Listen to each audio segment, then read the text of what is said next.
1.25 whip. You'll hear more about him in Broadcaster's Corner. And this is a Wareham team that needs to get at least 5 innings out of Hartson tonight because they've lost 5, and their hopes, even early on, are fading fast in terms of playoffs. Yeah, it's quite the story, too, with Brock Hartson, because his freshman year in 2012, he was a medical redshirt, so right off the gate, he's starting off in a bad spot, and then he finds himself in the Cape Cod League this coming summer. Then he had Tommy John surgery on February 12th in that freshman year, so his elbow problems really hurt him in high school. It continued into the summer, also played in fall scrimmages. It felt better, then he felt pain in 2012. That February has surgery. And to fight all the way back and have a decent season last year, and this past season rather, definitely encouraging because an all-WAC second-team player, first in innings pitched, first in ERA, awfully impressive. You combine all that, also with his sophomore season, he goes with an ERA of 2.24. He strikes out 88 batters to just 30 walks in 104 innings pitched, which was also top in the conference again that season. It's been a slowly but sure path for Brock Hartson, and he might be the right guy for the Gatemen because it seems like everything that happens to him in terms of adversity, he's able to overcome it. So this team right now needs a win after losing 5 in a row. One guy who has overcome adversity early on is Caleb Whalen. He has been hot in his last 2 ball games, scored 3 of the Kettleers' 4 runs last night, and I caught up with him on Hot Off the Kettle. See which Kettleer is heating up on today's edition of Hot Off the Kettle with Greg Moraz. Hot off the kettle, my guest today is University of Portland infielder-outfielder Caleb Whalen. Caleb, you got off to a rough start to the season, but you scored 3 runs last night. You reached base 3 of your 4 times up. You had the game-winning single against Bourne in your previous game. How well have you been able to settle in because you've been in the lineup pretty much every day, and now it seems like you're finding your groove? Yeah, you know, just facing a lot of good pitching lately, but starting to see the ball better, and we've been working a lot with Coach and starting to pay off. Now, Caleb, you're a guy that can play pretty much every position. You've played right field, second base, first base, third base. What is your most comfortable position out in the field? Because it seems like you're pretty much good anywhere you are. I don't even know what I'm most comfortable with anymore. I mean, I've played every position just about since I've been in college, so it doesn't really matter anymore. What have you been working on in the cage that has really improved your hitting over the course of the last 3 games or so? We've been really focusing on throwing our hands and getting our top hand through the zone. It's just really been, the ball's been jumping off the bat a lot better, so keep it going. How well do you think you are at being able to read what a pitcher is throwing and being able to sit on that pitch and expect that if it's an 0-2 count or a 1-1 count, if the pitcher's going to throw a fastball or changeup, how good are you at guessing what he's going to throw? It's tough. It depends on the pitcher, though. Sometimes they'll have little giveaways, but most guys are good at hiding the ball, so you just kind of got to react. What's it like batting leadoff? It seems like you are the guy that is expected to be the table setter. Have you batted leadoff in college, and if so, do you like the position? I have not yet batted leadoff, but it seems to be going all right now, so hopefully I'll get used to it and get a little better at it. Now, does it help in terms of camaraderie with the team that you've got 2 West Coast Conference guys with you, and Kyle Holder from San Diego and Brendan Hendricks from University of San Francisco? Yeah, definitely. I think we all get along very well, and it's cool talking to each other about just this last year and also how we can be better as a team this year. Well, Caleb, good luck today. Appreciate it, man. Thank you a lot. That's Caleb Whalen here on Hot Off the Kettle. We'll be back with more of the Kettleers warm-up right after this.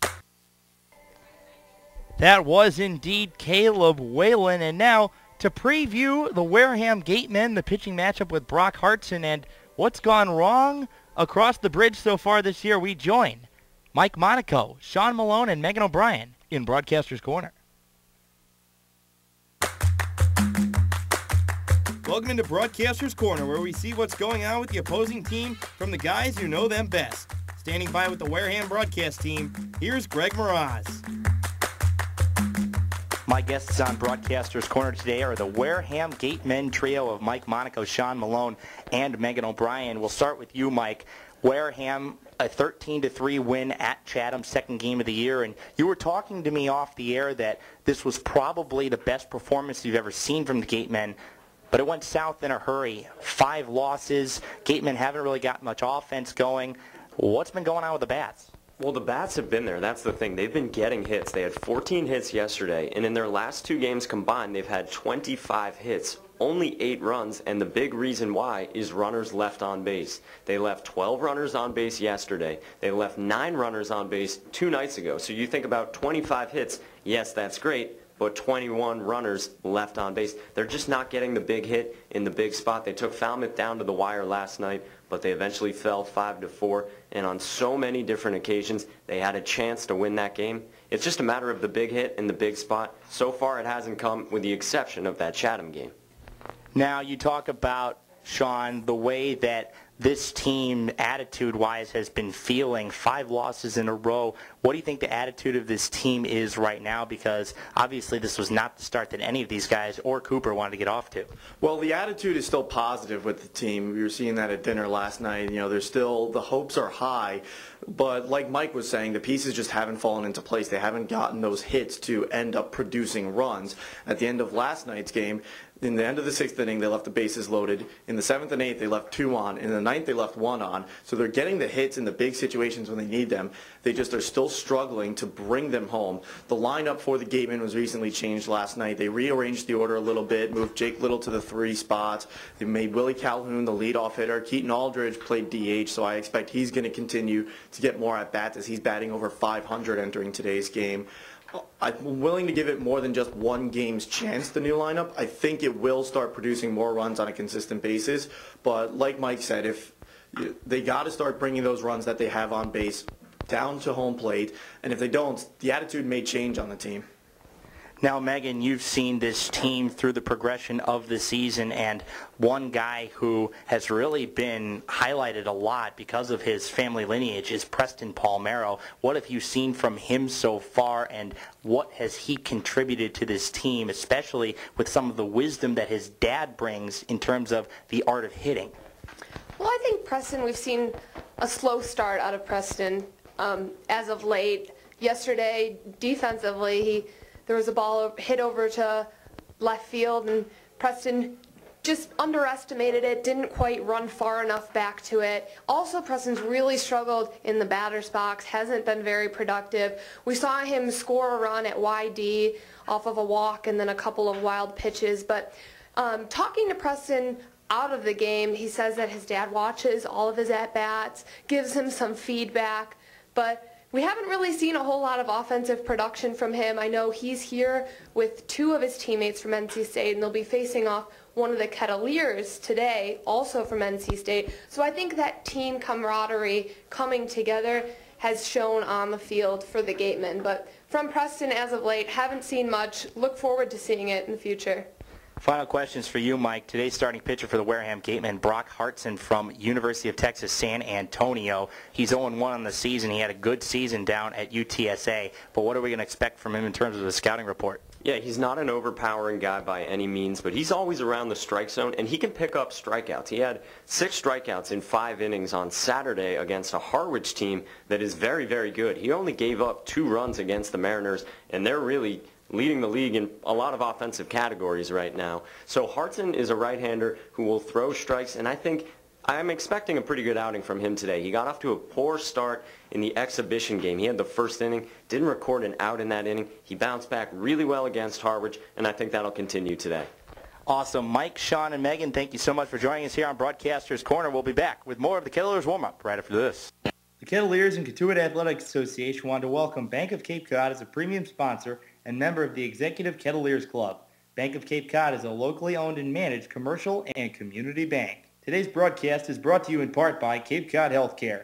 Care where you need it, when you need it. Chatham Bars Inn is a leading sponsor of the Cape Cod Baseball League, celebrating its 100th anniversary. A Cape League sponsor for over 20 years. Today's broadcast is proudly sponsored in part by Curry College, located in Milton, Massachusetts. It offers undergraduate and graduate degrees. Welcome back here to Lowell Park as we are about 10 minutes away from first pitch. Brendan Glasheen caught up with Mike Roberts on the Roberts Report. First time in the last 5 games that the Kettleers will take the field with a loss under their belt from the previous night. Let's see what he's got. It's time for the Roberts Report on the Kettleers warm-up. Standing by with Mike Roberts, here's Brendan Glasheen. Yesterday, the Katuitt Kettleers were at Doran Park in Bourne and dropped 5-4 to the Braves. Coach, you guys have done a nice job in the early innings scoring runs. 18 of your 25 runs have come in the first 4 innings, but later in games you guys had some opportunities, a bases loaded situation with nobody out. Take me through that process, being over down the third base line, and you only got 1 run out of that inning. Well, I mean, there's really not much I can say about it. You know, you can either throw the hands and hit the baseball in the 7th, 8th, or 9th inning, or you can't. And, I don't worry about when we score runs. I worry about how we play the game in the 7th, 8th, or 9th inning. We score all our runs in the first 5, great. Not a problem to me. But, the other night we did not hit the ball in the meat of the bat late in the game when we had opportunity to score runs. Were you at least satisfied that the guys fought at the end there? Jeremy Taylor reached third base, and Caleb Whalen, arguably your hottest hitter the last couple of nights, comes up and grounds out to second base. Still had a chance to win the game. Well, no, I think satisfied is a word that you use if you want to be mediocre. And, no, I'm not satisfied at all. I mean, our job here is to polish players and to know when to bunt, how to get the head of the bat on the ball. If you got the bases loaded, hit the ball in the outfield, stay out of double plays. And that's what we work on every day. And, what our objective is that we get better each week, hopefully each day. But it's a slow process because most of these guys, when they come to the plate, do they look for a ball up in the strike zone with a guy on third base in today's baseball world? No, they just swing. And so we've got to make some progress on, how to swing and when to swing and that type thing. Coach Mike Roberts joins us for the Roberts Report. I'm Brendan Glasheen on the Kettleers warm-up. Coach, today you have Austin Byler back in the lineup, returning player from last season. You have him hitting third, playing first base. What are you looking forward to seeing from Austin? Well, Austin came in mid-year last year after having some back problems and just really played maturely for us the last half of the season. And so, again, I'm looking to add maturity because to be successful in the Cape League, it takes mature players. You're not going to win with freshmen up here. And Austin was just drafted. I don't know if he'll be with us for the year or just for a week or two and until the signing date, but we're really glad to have him back in the lineup. He's a really wonderful guy. And in my opinion, he's a pretty darn good college player. Last thing, you have Blake Stevens on the mound for you guys today. What are you looking forward to seeing from Blake based on his first start? Well, he's a Greg Maddux type pitcher, and he's got to spot the ball. He can't try to throw the ball by anybody. If he does, it's not going to work. And but again, he's an upcoming senior. He's got a lot of experience, and you put the experienced guys out there and believe that they will execute really well. And I have a lot of confidence in him. And as you see us going forward, we'll be putting the more experienced guys out there from now on. Okay, Coach, thank you, and good luck today against the Gatemen. All right, thank you.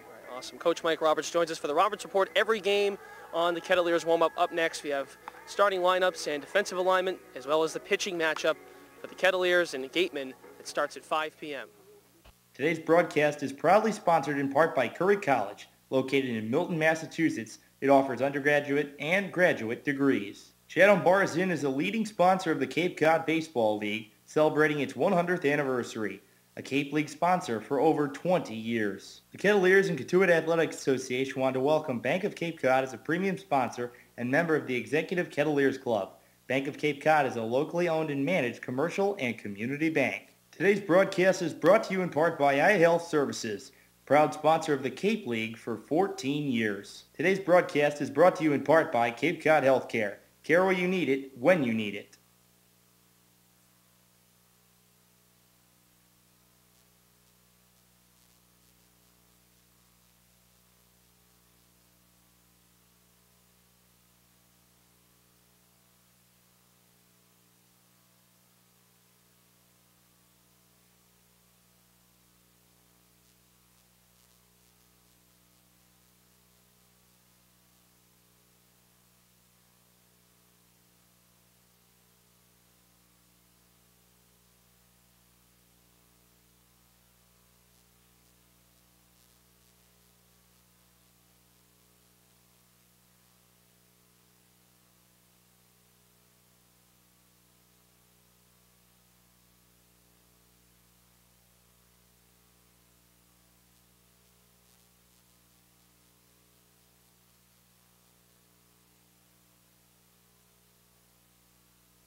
It's time for Kettleers Baseball on the Cape Cod Baseball League Network. Now with lineups and first pitch, here's Greg Mraz. Game 8 of the Cape League season pitched the Wareham Gatemen against the Cotuit Kettleers live from Lowell Park. And now it is time for lineups and first pitch, brought to you by the Chatham Bars Inn. First, for the visiting Wareham Gatemen, is announced by head coach Cooper Ferris. Willie Calhoun will lead off and play designated hitter. Charlie Warren is in left. He will hit second. Jake Little is in center. He will hit third. Nick Halamandaris cleans up, playing first. Andrew Kisner plays third and hits fifth. Anderson Miller is in right field. He'll hit sixth. Kramer Robertson's at second base. He will hit seventh. John Borman hits eighth and will do the catching. And batting ninth is the shortstop, number 16, Blake Lacey. And on the mound, the right-hander from UTSA, number 20, Brock Hartson. And now, for the Kettleers defensive alignment, here's Brendan Glasheen. Left to right in the outfield, a familiar face back in center field. Jeremy Taylor's in left. Jake Fincher returns to the lineup. He's in center. Richard Carthon moves from left to right field.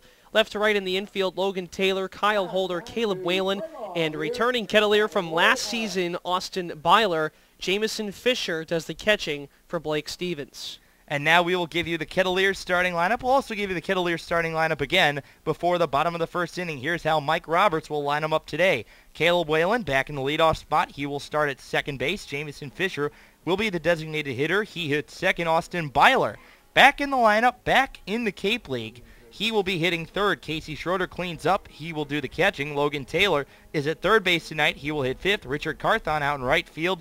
He hits sixth. Kyle Holder moves up in the lineup tonight. He will bat seventh. Jeremy Taylor hits eighth and plays left. And batting ninth in center field, Jake Fincher. And as we just stated, on the mound for the Kettleers, the right-hander from Birmingham Southern, number 30, Blake Stevens. And now we will give you the umpires for today's ball game. At home plate will be Pat Burns. Mark Delaney will be at first, and Dave Vivieros will be at third base. Very lightly attended crowd today, as you all remember, friends. This was a makeup game originally scheduled for last Friday, although Kettleers and Gatemen can't feel too bad because every single game in the league was rained out. It downpoured in the morning and kept raining throughout the afternoon, so really wasn't playable. Only two teams have had two makeup games thus far. Hyannis and Brewster had to play a makeup at McKeon Park on Monday, as they had their Saturday game in which the Kettleers hosted YD here rained out. We saw Hyannis head coach Chad Gassman was actually in attendance in that ball game. And the Kettleers take the field behind Blake Stevens. Stevens, a three-pitch guy, a fastball, curveball, changeup. His changeup acts a lot like a curveball. It'll range from 75 to 77 miles per hour. His fastball ranges from 86 to 90 if he ramps it up there. He won't use his curveball that often, but you can tell when he does. Greg, it's funny you mentioned it. When we had Stevens on the air in the fifth inning during the Bourne Braves game back here at Lowell Park earlier this week, one of the things Blake talked to us about was the pitch that he throws to execute many of his strikeouts is not a curveball. It's the changeup. And changeup players, guys that execute well on the mound using that pitch, really attracts Mike Roberts. And you have to think that Blake Stevens is the perfect example of a guy that can flourish under Coach Roberts' direction, given the fact that he already uses his changeup awfully well. Now that you put him in Roberts' system, he's arguably the best guy they have so far this year in terms of starting. And I think today, if they can get a consistent and a usual Blake Stevens-like outing in comparison to the first game he pitched and this past year at Birmingham Southern when he went 8-2 with an ERA just over 1, I think Coach Roberts might have found his go-to guy on the hill. Stevens, as Brendan just mentioned, an 8-2 record this season at Birmingham Southern, a 1.02 ERA. He made 13 starts, went 88 1/3 innings pitched, 2 complete games. But here are the great stats for you, friends. A 6.58 strikeout to walk ratio and a whip of just .82. That means he is averaging under a hit and a walk per inning pitched. Willie Calhoun, the designated hitter from Arizona, stands in, the left-handed hitter. Big gap up the middle. Kyle Holder shifted a little bit left of the second base bag. First pitch swing, skied out to right field. Carthon on the move. He can't get it. It's over his head. Calhoun runs first. The pitch goes all the way to the wall. And Calhoun is in at second on a first pitch stand-up double to lead off the ball game for the Gatemen. It's a great start to the year for Willie Calhoun. 12 of his first 28, batting .429. He's got 5 doubles on the year, make it 6 after that gapper to right field. Here's the left fielder, Charlie Warren from Rice. Warren on the season at Rice hit .264 with a .338 OBP. And so far this season, hitting at .462, 6 hits and 13 at-bats. Shows bunt, pulls back. Fastball low and away, but a called strike one to Charlie Warren. Warren hitting .462. 2 runs scored, 6 hits and 13 at-bats. Calhoun takes his lead from second. 0-1, looped out into center field. Fincher runs to his left, makes the catch. Calhoun tags but decides to retreat. Throw goes long, backed up by Logan Taylor. 1 away in the top of the first. Back-to-back hard-hit balls for the Gatemen. And again, their losers are 5 straight. And usually when you're in that type of hole, offensively or on the mound, defensively, whatever it may be, you try to be patient. But so far, the Gatemen going right at Blake Stevens. 2 fly balls, 1 that falls and 1's caught. Here's Jake Little, the center fielder from Memphis. Stevens in the stretch, the first pitch on the way. Changeup misses low. Count to 1-0. Little this season at Memphis led the team in at-bats with 237. Games started with 59, hits with 73, 98 total bases, 5 home runs, and 37 RBIs. He was also second on the team in runs with 39, slugging at .414. Swing and a miss. Pulled a string on him with that change. Count even at 1. Hit .308 on the season with a .358 OBP. He's also a speedster. 15 for 20. Swiping bags at Memphis. Originally from Franklin, Tennessee. 1-1, swing and a miss again. 2 straight changeups from Blake Stevens, and he's got his go-to pitch working. Little down in the count, 1-2. He was an all-AAC player, and he only struck out 42 times. Just second in the conference. Stevens in the stretch in the 1-2. Chop to third. Taylor dives. Picks it up with a bare hand, fires across. And Little's beaten by 2 steps. Great play over at third by Logan Taylor. 2 away for Nick Halamandaris. That's great awareness by Logan Taylor because he didn't hesitate. Once he bobbled the ball a bit, he was able to knock it down. That was priority number 1 before the ball rolled into the outfield. And he picked it up and fired across without much hesitation. He could have held onto the ball with doubt of getting Little, but he does. Cleanup hitter hit Nick Halamandaris, first baseman from Cal. First pitch on the way, pulls a string on him. That's a curveball. In at 74, low and in. Called strike 1. Halamandaris on the season at the University of California hit .244 with a .320 OBP. 1 home run, he drove in 12. Only started in 35 games though, friends. Fastball taken low for strike 2. Late call by home plate umpire Pat Burns. Blake Stevens is 1 strike away from getting out of the top of the first inning unscathed. Stevens looks back at Calhoun at second. 3-step lead. 0-2 offering. Fastball in the dirt. Good block by Casey Schroeder. 1-2 the count on the Cal first baseman. Halamandaris hitting .250 so far in the early going. 7 hits in 28 at-bats. Has 1 extra base hit, a double, and has driven in 4. Those 4 RBIs lead all Gatemen. 1-2, rope down the right field line, but hooking foul. Halamandaris, friends, attended Robert Louis Stevenson High School, which borders the 14th hole at Spyglass Hill Golf Club, which is home to the AT&T Pebble Beach National Pro-Am every single year. It's a boarding and day school. He is originally from Monterey, so just a day school guy. 1-2, chopped right to Austin Byler, picks it up on a hop. Stevens runs over to cover, tags the bag. Crisis averted. Leadoff double by Willie Calhoun, but he's stranded at second. Will go to the bottom of the first. Kettleers coming to bat. You're locked into Kettleers Baseball on the Cape Cod Baseball League Network, Barnstable Mashpee Channel 99, and Sandwich Channel 13. Chatham Bars Inn is a leading sponsor of the Cape Cod Baseball League, celebrating its 100th anniversary. A Cape League sponsor for over 20 years. Today's broadcast is brought to you in part by Cape Cod Healthcare. Care where you need it, when you need it. Today's broadcast is brought to you in part by iHealth Services, proud sponsor of the Cape League for 14 years. The Kettleers and Cotuit Athletic Association want to welcome Bank of Cape Cod as a premium sponsor and member of the Executive Kettleers Club. Bank of Cape Cod is a locally owned and managed commercial and community bank. Today's broadcast is proudly sponsored in part by Curry College, located in Milton, Massachusetts. It offers undergraduate and graduate degrees. Today's broadcast is brought to you in part by Cape Cod Healthcare. Care where you need it, when you need it. Today's broadcast is proudly sponsored in part by Curry College, located in Milton, Massachusetts. It offers undergraduate and graduate degrees. Today's broadcast is brought to you in part by iHealth Services, proud sponsor of the Cape League for 14 years. Chatham Bars Inn is a leading sponsor of the Cape Cod Baseball League, celebrating its 100th anniversary.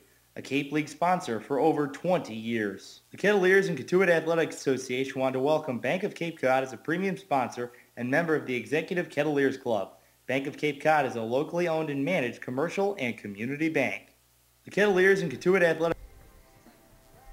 Welcome back here to Lowell Park. Top of the order, due up for the Kettleers against the right-hander from the University of Texas San Antonio, Brock Hartson. Let's go through the Kettleers lineup once again, friends. Caleb Whalen leads off and plays second. Jamison Fisher, the designated hitter. Austin Byler hits third, playing first. Casey Schroeder, the catcher, hits fourth. Logan Taylor, the third baseman, hits fifth. Richard Carthon, the right fielder, hits sixth. Kyle Holder, the shortstop, hits seventh. Jeremy Taylor, the left fielder, hits eighth. And batting ninth, the center fielder, Jake Fincher. And we'll send it over to Brendan Glasheen for the defensive alignment for the Wareham Gatemen. Left to right in the outfield for Wareham, Charlie Warren, Jake Little, and Anderson Miller. Left to right in the infield, Andrew Kisner, Blake Lacey, Kramer Robertson, and Nick Halmandaris. John Borman doing the catching for Brock Hartson. First pitch, fastball taken on the low inside corner for strike one. 0-1 the count on Caleb Whalen, who batting in the leadoff spot once again here tonight. He's gotten very comfortable in that spot, as he said during Hot Off the Kettle, although had not batted there during his entire college career. Swing and a miss. Good slider from Hartson. Whalen down to the count 0-2. Jamison Fisher, the designated hitter, stands on deck. And I'm sure when you talk to Caleb, he pretty much just shrugged his shoulders and said, yeah, it's working out. Might as well take advantage of the position and let it ride. The line kick and the deliver from Brock Hartson. Curveball in the dirt. Good block by John Borman. Very odd shift being played here by the Wareham Gatemen. Blake Lacey, the shortstop, is only about 10 feet away diagonally from third baseman Andrew Kisner. There is a big hole between second base and the shortstop position. 1-2, swing and a miss. Caleb Whalen gone swinging. Another slider from Hartson. Whalen strikes out for the first out of the bottom of the first for the Cotuit Kettleers. Even though Hartson was knocked around a bit against Harwich back on June 14th, he was able to strike out 6 batters in 5 innings pitched. In that time, it looked like a fastball that just overpowered Caleb Whalen. That brings up Jamison Fisher, the designated hitter. He's been pretty much alternating between DH and catcher. Swing and a miss. Changeup tailed outside on Fisher. 0-1 the count on the designated hitter from Southeast Louisiana. Fisher so far this season hitting at .308, 8 hits in 26 at-bats. Line kick and the deliver. Breaking ball called strike 2. High outside corner. And Hartson has gotten ahead of both hitters he's faced so far. Same shift that was on for Whalen still applied, although Lacey a little bit more towards the second base bag. 0-2, ring him up, strike 3 called. Back-to-back strikeouts to start the ball game for Brock Hartson, a fastball that was pretty much on the outer half of the plate, in the middle of the outer half, at the letters. Fisher was probably sitting on a breaking pitch, which is why the bat never left his shoulder. Now the Kettleer fans get to welcome back a fan favorite, Austin Byler. Byler just returning from the University of Nevada, a temporary player this time. We'll get you his numbers in a moment. They're pretty incredible. First pitch on the way, swing and a miss. Slide piece that Byler swung right through. This season at Nevada, he hit .326 with a .420 OBP. He hit 14 home runs to go along with 47 RBIs. Those 14 home runs were 9 more than the next most guy. 0-1, fastball misses low. Count even at 1. And his slugging percentage up over 600. The clear-cut winner of home runs and RBIs this past year for Nevada. A redeeming type of year. And he finds himself back here on the Cape. 1-1 offering on the way from Hartson. Swing and a miss. Tailing fastball at 92. Count to 1-2. 9th round pick of the Washington Nationals. Signing deadline is July 15th, so Byler yet to decide whether he is going to stay or go. Was a 2013 Kettleer. He only hit .216 in the regular season, but had a huge playoffs. 1-2, nubbed foul out of play into the parking lot. Counts 1-2 on Byler. In his junior season at Nevada, he hit .346 with 8 home runs and 40 RBIs.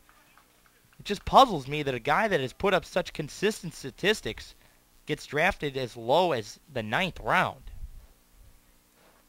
1-2 on the way from Hartson. Flew out to left, going back on it, Warren. Charlie Warren runs about 10 steps to his left, out in the left center field gap, settles under it, makes the catch. Kettleers go 1-2-3. We're through 1 at Lowell Park. No score between the Kettleers and the Gatemen. Chatham Bars Inn is a leading sponsor of the Cape Cod Baseball League, celebrating its 100th anniversary, a Cape League sponsor for over 20 years. Today's broadcast is proudly sponsored in part by Curry College, located in Milton, Massachusetts. It offers undergraduate and graduate degrees. Today's broadcast is brought to you in part by Cape Cod Healthcare. Care where you need it, when you need it. The Kettleers and Cotuit Athletics Association want to welcome Bank of Cape Cod as a premium sponsor and member of the Executive Kettleers Club. Bank of Cape Cod is a locally owned and managed commercial and community bank. Today's broadcast is brought to you in part by iHealth Services, proud sponsor of the Cape League for 14 years. Today's broadcast is proudly sponsored in part by Curry College, located in Milton, Massachusetts. It offers undergraduate and graduate degrees. Today's broadcast is brought to you in part by iHealth Services, proud sponsor of the Cape League for 14 years. Today's broadcast is brought to you in part by Cape Cod Healthcare. Care where you need it, when you need it. Chatham Bars Inn is a leading sponsor of the Cape Cod Baseball League, celebrating its 100th anniversary, a Cape League sponsor for over 20 years. The Kettleers and Cotuit Athletics Association want to welcome Bank of Cape Cod as a premium sponsor and member of the Executive Kettleers Club. Bank of Cape Cod is a locally owned and managed commercial and community bank. 5-6-7, 2 up for the Gatemen against Blake Stevens. Andrew Kisner, the third baseman from North Carolina State, will lead it off, one of 2 North Carolina State products on this Wareham Gatemen squad. The other, not in the lineup today, Preston Palmero, who you heard about during Broadcaster's Corner, the son of former Texas Rangers first baseman Rafael Palmero. Palmero hit over 500 home runs in his career. First pitch on the way to Kisner. Called strike 1. Fastball down Broadway. 0-1 the count. Kisner on the season at NC State hit .330 with a .373 OBP. Pulled the string on him with a changeup. Bit low and away, but caught the paint. Stevens once again ahead in the count on a Gatemen hitter. The line kick in the 0-2. Hit hard to left field, heading down the line. It's going to go foul. That was definitely a home run, friends, if it stayed fair, but it went foul by a good 5 feet. shot down that left field line. Jeremy Taylor gave it a run, but looked up and noticed he had no chance and probably just crossed his fingers hoping it went foul. 0-2, fastball missed low. 1-2 the count on Kisner. Kisner so far this season, friends, has 7 hits in 29 at-bats. He's hitting at .290. He led the Wolfpack with 47 RBIs this year. Pokes it out in the left center field. Nobody's going to get this one. It hits off the base of the fence. Kisner rounds first and will cruise into second with a stand-up double. And for the second straight inning, the Gatemen have led off with a hard-hit double. In the first inning, it was Willie Calhoun skying it over the head of Richard Carthon, and here, a gapper to left center field. Kisner in scoring position with nobody out for Anderson Miller. You have to think, Greg, these are the types of opportunities in which Wareham has yet to capitalize. 2 consecutive innings with leadoff runners in scoring position off hits that are hardly hit. You've got to execute and get runs here. Left-handed hitting Anderson Miller, first pitch strike. Low part of the zone, but center of the plate. Miller on the season at Western Kentucky led the team in average at a .335 clip, runs with 40, and triples with 3. Second on the team in OBP at a .404 clip. 0-1 chop foul towards the Kettleer dugout. Blake Stevens once again ahead in the count, 0-2. And Stevens so far has been throwing strikes, that's for darn sure. Has not gotten to 2 balls on any hitter through his first 6. Looks back at second in the 0-2. Good waist pitch, low and away. Fastball at 89. 1-2 the count on Anderson Miller, who so far this season, for the Wareham Gatemen, hitting at .250, 4 hits in 16 at-bats. Steven sets, looks back at Kisner at second, breaking ball inside. Count even at 2. That pitch there from Stevens was the changeup that we've been talking about. Had a little break to the left side, but also broke too far in. Pitches that start as balls, and he hopes to end up as strikes. 2-2, chopped to the second baseman. Whalen picks it on a hop, fires across. Just in time to get the hustling Anderson Miller, but it does the job. Moving down to third is Andrew Kisner. So he stands 90 feet away with less than 2 outs, and that'll bring up Kramer Robertson, the second baseman from Louisiana State. Robertson has a famous family, but not for something that you would probably expect. First pitch on the way to Robertson. Fastball low. 1-0 to count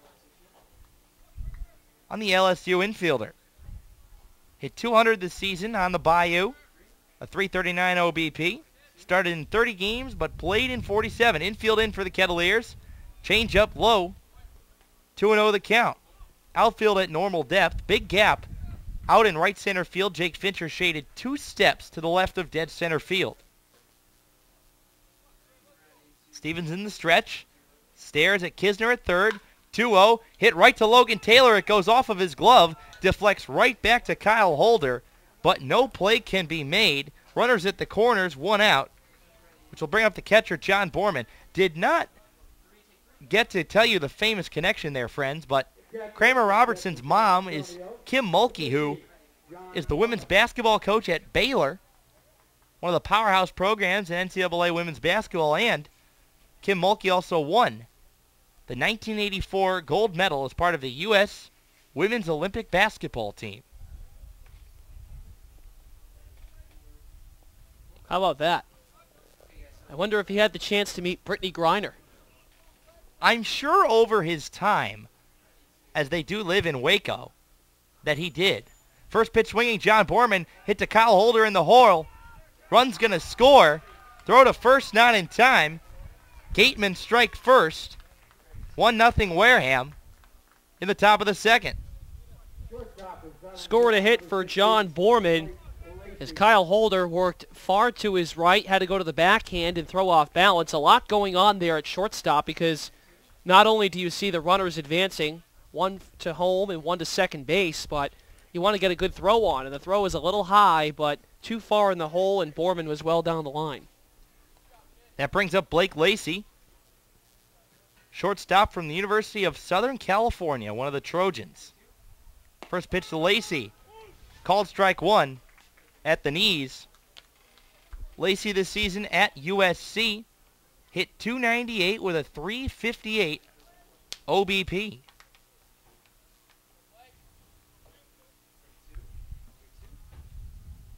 Runners going in the 0-1, hit and run. Fouled back to the screen. Count to 0-2 on Lacey, who so far this season, as a member of the Wareham Gatemen, hitting at .222, 2 hits in 9 at-bats.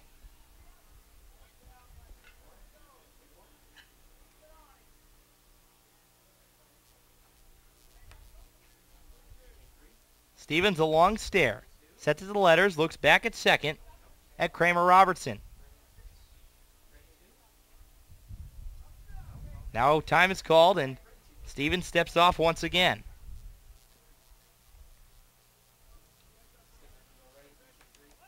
Here Blake Stevens ahead in the count 0-2. Try and get this batter first. That's the priority. 0-2 to Lacey. Fastball misses low. Good waist pitch. Count runs to 1-2 on deck.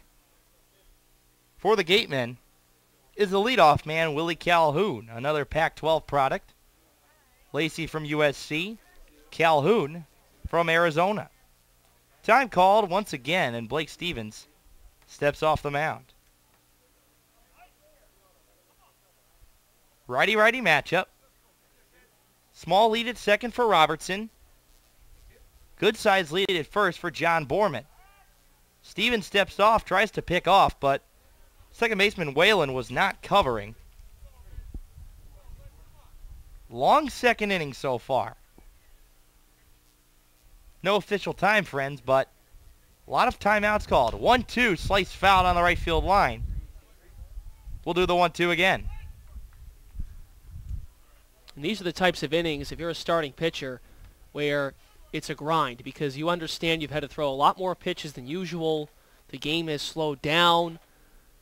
And despite the hard hit balls off Stevens early on, the last couple have been in the infield, but no plays to make on them. Correction on Lacey's numbers, friends. 1-2 misses low. Was looking at the wrong thing. Lacey this season hit .281 at USC. No home runs. He drove in 19, an OBP of .331. College teammates with 2013 Kettleer Garrett Stubbs. So Lacey stands in. 2-2 count, 1 out. Stevens once again steps off. That has to have been 3 times already in this at-bat that he has stepped off and looked at second. It's curious. Kramer Robertson is getting too far off the back. 2-2. Poked in the hole between first and second. That's a base hit. Carthon dives and he bobbles the ball in the outfield. Coming in to score, Robertson being waved around. The throw to the plate cut off. Borman scores a 2 RBI single for Blake Lacey. Gatemen lead this one 3-0. And Borman scores all the way from first base. A great piece of hitting from Lacey just over the head of Caleb Whalen. And again, you mentioned Jake Fincher being shied over to the left side of the outfield. It's a long run for both players, even though Carthon is straight away in right field, has to go to the dive to try and prevent that ball from rolling. And credit Borman for hustling, getting all the way first to home. Second time today that Carthon has really had trouble judging where a ball was going to go. But a hard hit ball opposite field by Blake Lacey, and Mike Roberts is signaling down to the bullpen. Imagine some action starting to get loose. First pitch, nub towards the dugout on the third base side. 0 on the count on Willie Calhoun. Cooper Ferris over coaching third, wearing his customary windbreaker. He never takes that off, no matter what the temperature is, during a Gatemen game. 0-1 pulls the string on him. Change up on the inner half. Stevens ahead in the count to Calhoun, 0-2. Well, at least it's a short sleeve. That at least gives him some wind vents. Runner Lacey at second. 0-2 misses high and well away. 1-2 on Willie Calhoun.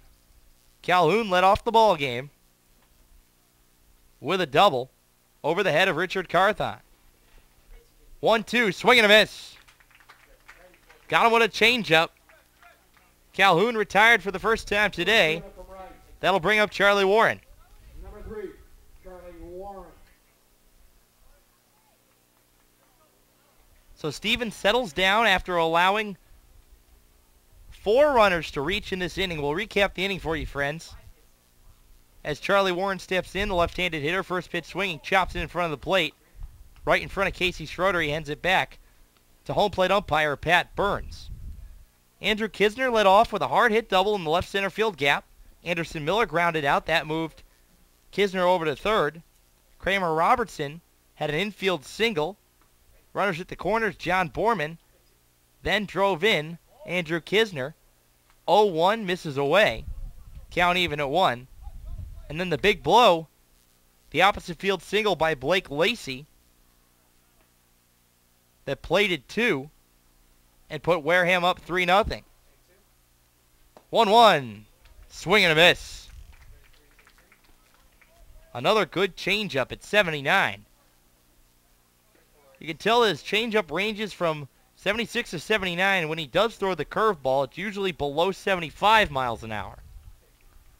Stevens sets in the 1-2. Breaker in the dirt. 2's across the board, 2 balls, 2 strikes, 2 outs. Gatemen have 3 runs on 5 hits. They've committed no errors. Kettleers have no runs on no hits. They've committed no errors.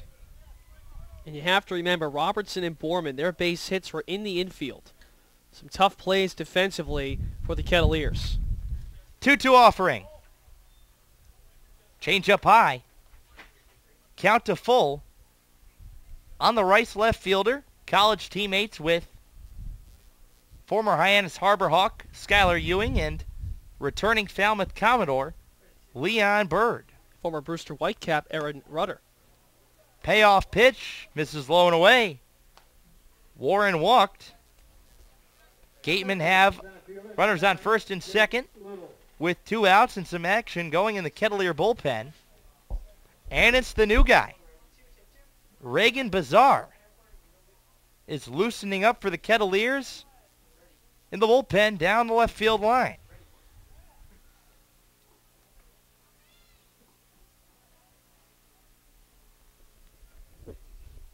First pitch on the way to Jake Little, called strike 1. We'll actually get you who that is in a moment because that's not Reagan Bazar. Reagan Bazar is a right-handed pitcher. So that's not him. Bad eyes by me. 0-1, called strike. Change up at 83. 0-2 the count on the Memphis center fielder. He grounded out to third in his first at-bat in the top of the first. Stevens sets, looks back at second. 0-2 offering. Sliced foul down the right field line. Count remains at 0-2. Little's college teammate, Keaton Aldridge, here as well. A former Brewster Whitecap. I'm sure Brendan has had many interactions with Keaton Aldridge over the course of last season. 0-2, breaker low. 1-2 on Little. And Keaton's off to a great start, batting .538, 7 of his first 13. Hit just .166 last year in Brewster. Was battling a right finger injury. So that did disrupt him, but Keaton, a great guy. Good to see him back. 1-2, chop to the shortstop holder, plays it on a hop, flips to second. In time. I don't know if I agree with that call. Out of convenience, Holder went, but the runner, Charlie Warren, looked to have been safe, but damage done. Gatemen plate 3 in the top of the second. Kettleers look to respond as we head to the bottom of the second inning here at Lowell Park. 3-0 Wareham. Today's broadcast is brought to you in part by Cape Cod Healthcare. Care where you need it, when you need it. Today's broadcast is brought to you in part by iHealth Services, proud sponsor of the Cape League for 14 years. The Kettleers and Cotuit Athletic Association want to welcome Bank of Cape Cod as a premium sponsor and member of the Executive Kettleers Club. Bank of Cape Cod is a locally owned and managed commercial and community bank. Today's broadcast is proudly sponsored in part by Curry College, located in Milton, Massachusetts. It offers undergraduate and graduate degrees. Chatham Bars Inn is a leading sponsor of the Cape Cod Baseball League, celebrating its 100th anniversary, a Cape League sponsor for over 20 years.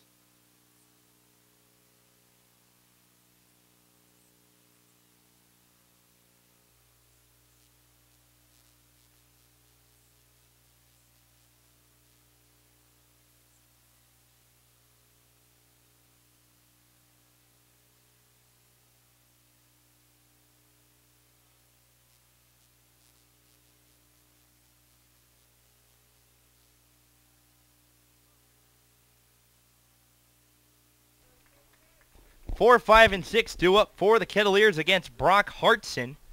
Casey Schroeder, the Kettleer catcher from Polk State, out of the 3-hole today.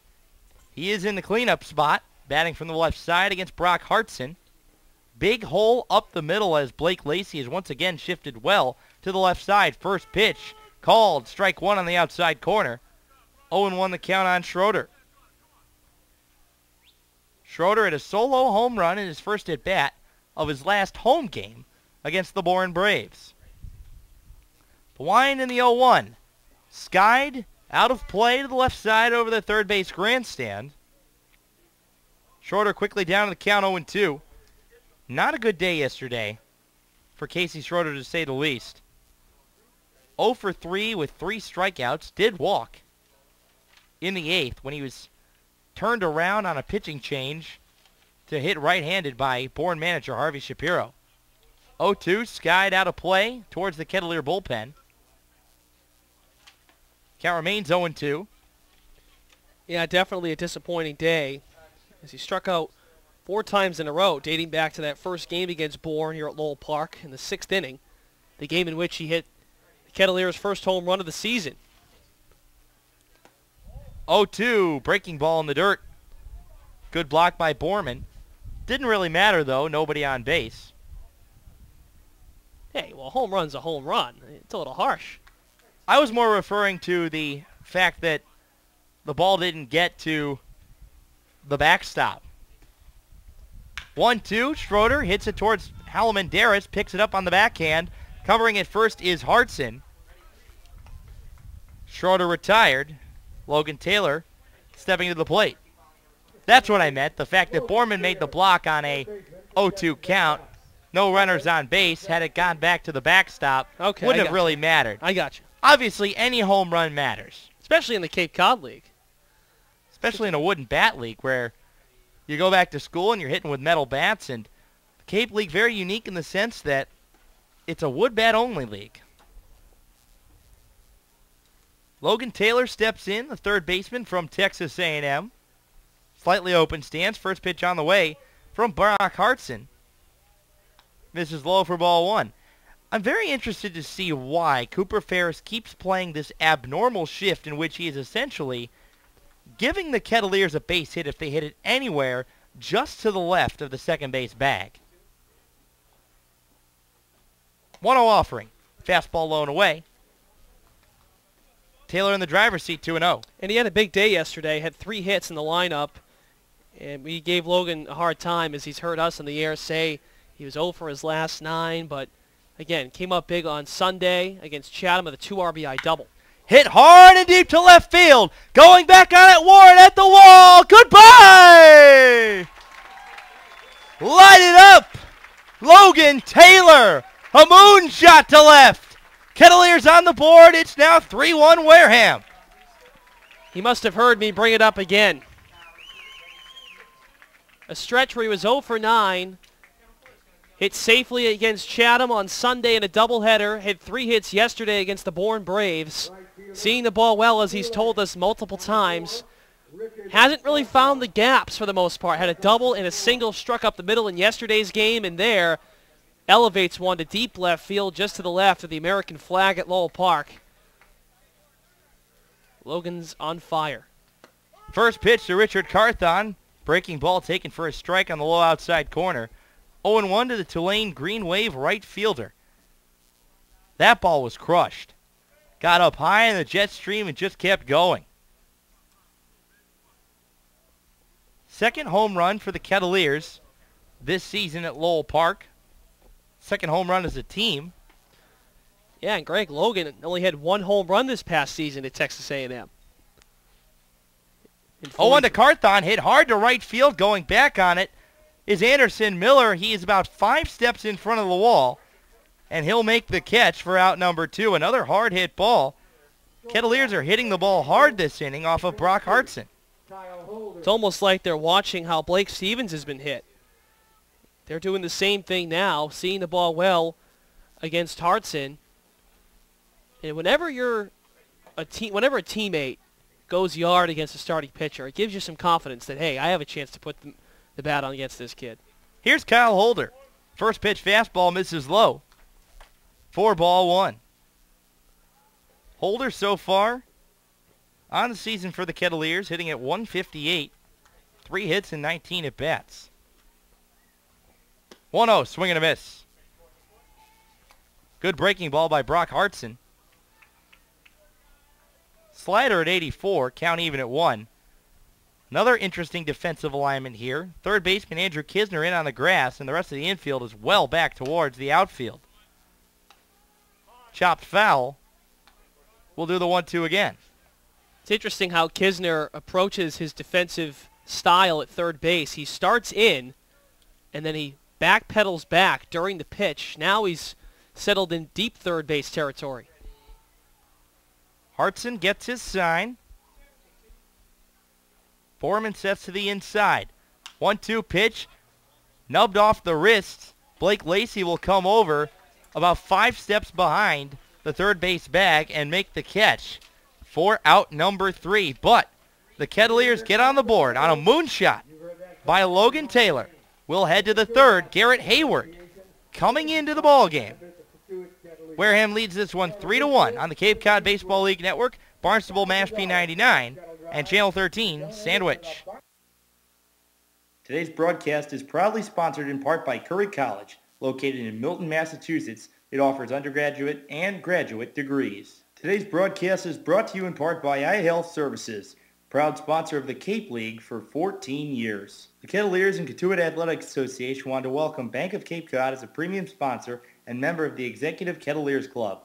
Bank of Cape Cod is a locally owned and managed commercial and community bank. Chatham Bars Inn is a leading sponsor of the Cape Cod Baseball League, celebrating its 100th anniversary, a Cape League sponsor for over 20 years. Today's broadcast is brought to you in part by Cape Cod Healthcare. Care where you need it, when you need it.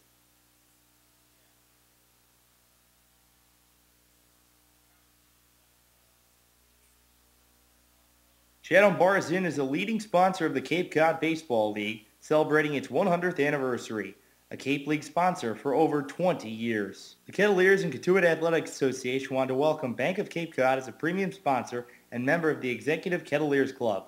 Bank of Cape Cod is a locally owned and managed commercial and community bank. Today's broadcast is proudly sponsored in part by Curry College, located in Milton, Massachusetts. It offers undergraduate and graduate degrees.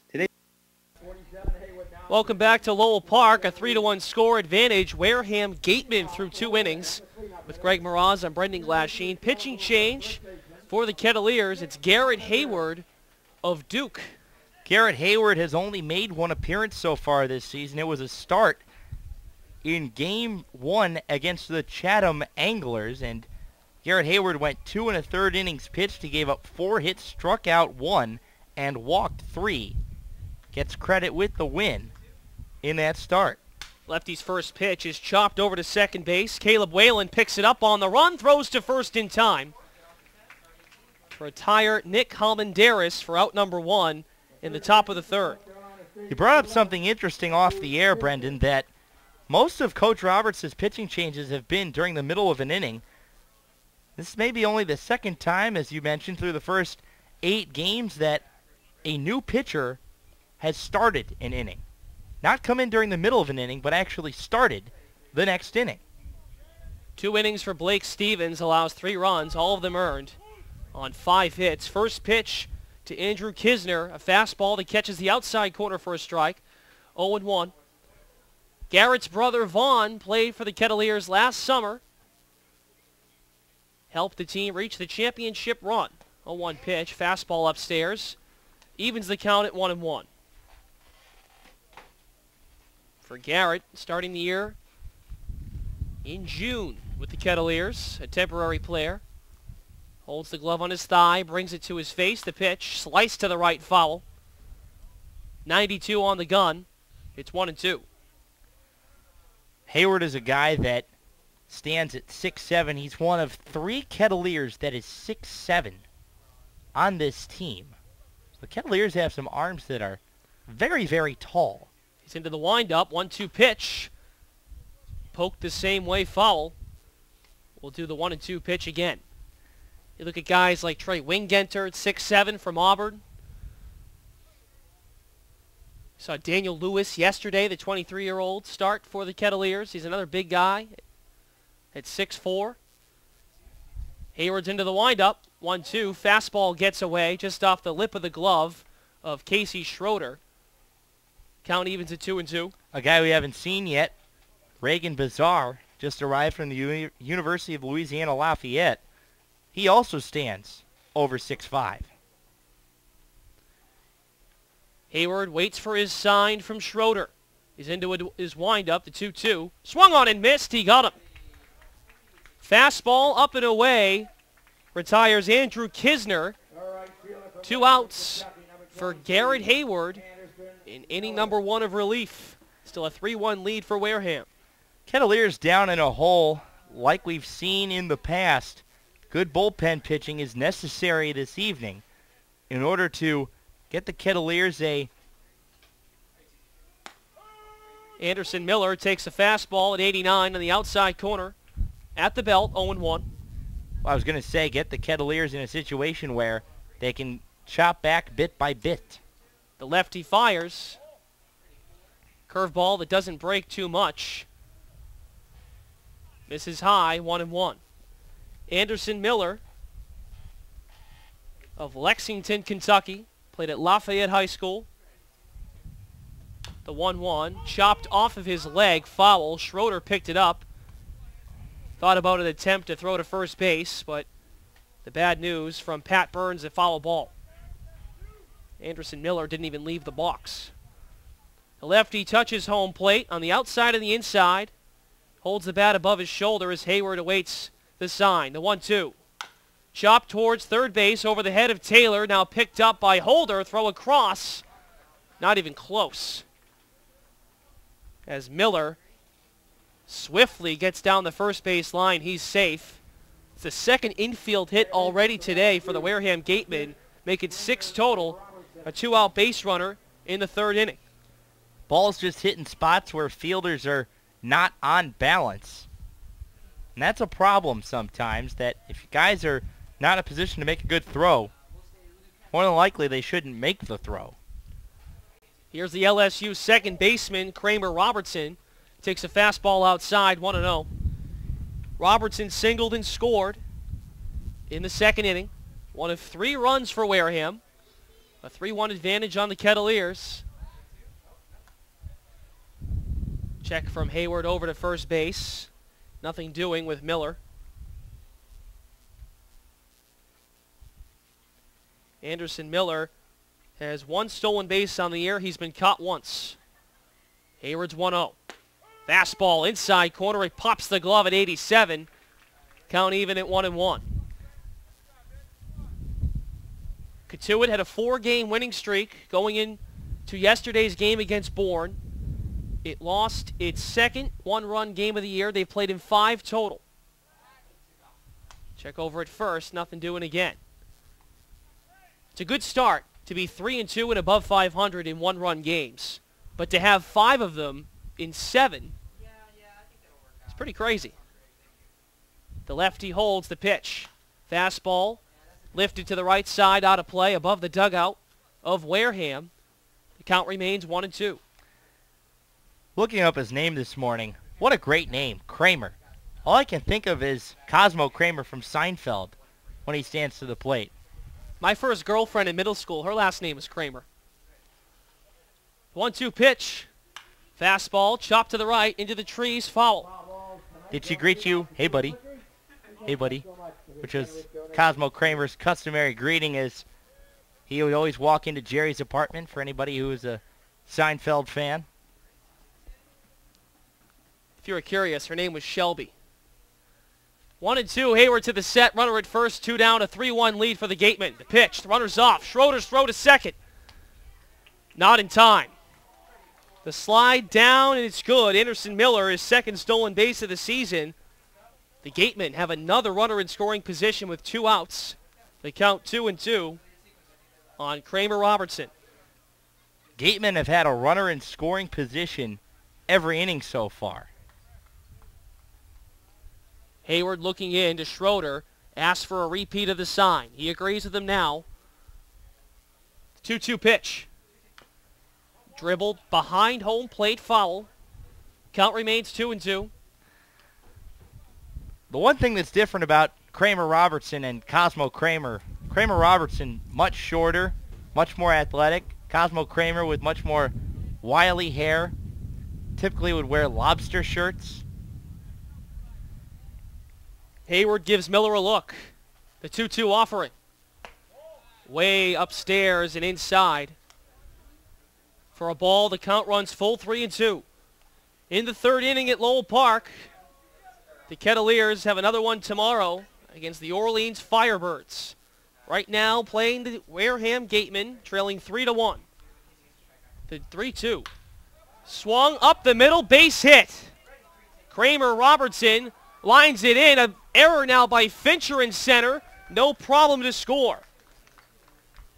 An RBI single for Kramer Robertson. Anderson Miller in to score. It's 4-1 Wareham. And Mike Roberts looks like he's seen enough. There is some action in the Kettleer bullpen, and Roberts is walking out as if to take the ball from Garrett Hayward. That was a very hard-hit ball. Back-to-back singles.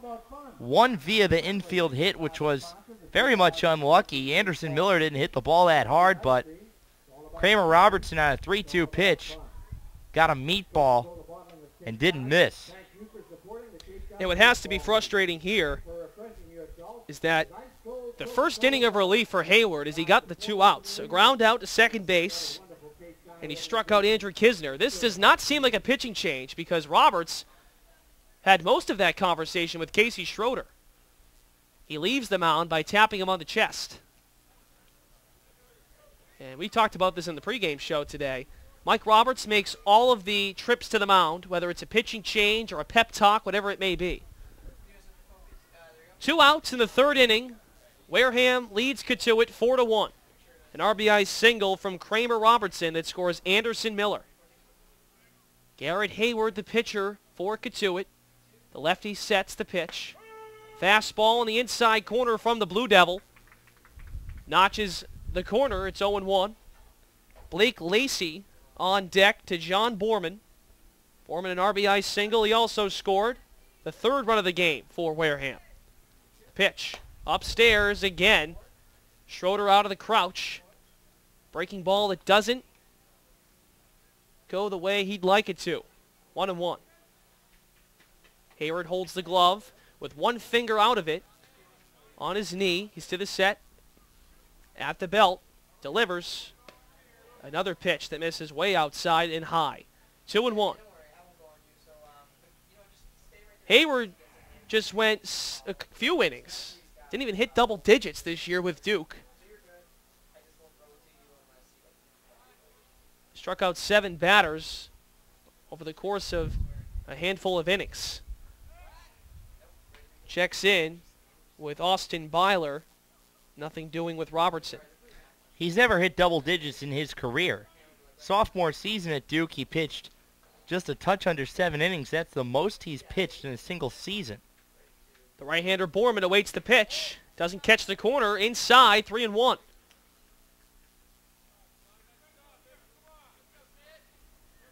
A hot, clear night at Lowell Park. And the 1-5, or 1-6 rather, Wareham Gatemen, losers of 5 straight, have a 4-1 lead on the Kettleers. 3-1, catches the corner. About a smidgen away from the previous pitch. Borman didn't like the call. Had some words for Burns. He's back in the box. Gatemen sporting the red jerseys with the bright white lettering. The 3-2 payoff pitch. Ball 4. Schroeder framed in the outside half. And Hayward doesn't get the call. Down to first, John Borman. Kramer Robertson up to second base. It's first and second, 2 outs. Still a 3-run deficit for Cotuit. And this has got to be a huge springboard for Wareham. That you heard in Broadcaster's Corner, they've had a lot of trouble with leaving runners on base. And so far this afternoon, they've pretty much plated everybody that they've put on. First pitch to Lacey, a fastball right down the dish. Knee high, 0-1. Lacey a 2 RBI double to score both Robertson and Borman. Same scenario. It was first and second, except just 1 out. And Lacey came through. He laces it to left field. A long run for Taylor and Fincher. It falls in the gap and hits the fence. Robertson scores. Borman right behind him. He tags home plate. 2 RBI doubles for Blake Lacey, the 9-hitter. And the Gatemen take a 6-1 lead on the Kettleers. Whatever Blake Lacey is seeing at the plate, it's certainly working. Goes opposite field in his first at-bat, and there pulls the hands in and hits a ball about as hard as you can imagine. That ball wasn't getting out of here because it did not have much height, but it pretty much traveled until about 5 feet until it reached the base of the fence. 6-1, 2 outs. Lacey at second brings up the leadoff man, Willie Calhoun. Breaking ball that falls in the dirt inside, 1-0. Many guys that we've seen 7 games into the season, Greg, especially these 9-hitters, they're coming off as secondary leadoff guys. 1-0 pitch in the dirt. Schroeder out of the crouch. It brings to mind the former manager of the St. Louis Cardinals, Tony La Russa. Oftentimes he'd bat his pitcher 8th and former second baseman Adam Kennedy 9th to give his team a second leadoff guy, essentially. So it wouldn't be an automatic out one way through the order. You'd have to deal with someone legit in that 9 spot. Surprised you decided to just refer to Adam Kennedy. He was a pretty good player back in his day, but I think in a league like the Cape League, you have so much talent from top to bottom that the 9-hitter is a beneficiary second leadoff man, because he and the leadoff man are essentially 2 leadoff men right next to each other, and they get on base, they have good speed, they essentially provide the same role. Hayward's 2-0, way low at 86, and Garrett Hayward has lost some pop on his pitches after giving up that single to Anderson Miller. Kramer Robertson plated him with an RBI. And then John Borman reached base, first and second, a double for Lacey for the second time, ball 4. An open base, Calhoun takes it, he'll trout down to first. Still no movement from Mike Roberts. You have to think this might be his last batter. Pitch count up over 30 pitches in the inning. He was economical through his first 2 batters in Halbanderis and Kisner, but the lineup, as it goes down the board, it's gotten more hard, or harder, I should say, for Hayward. Fastball right down the plate for a strike to Charlie Warren, 0-1. Warren, 0 for 1, flew to center in the first, walked in the second. Was forced out on a play from Holder to Whalen at second base. First and second, 2 outs, a 6-1 lead for Wareham. Fastball cuts too far and inside, 1-1. Gabe Berman starting to loosen up, the right-hander from Western Michigan, and he's getting loose very quickly.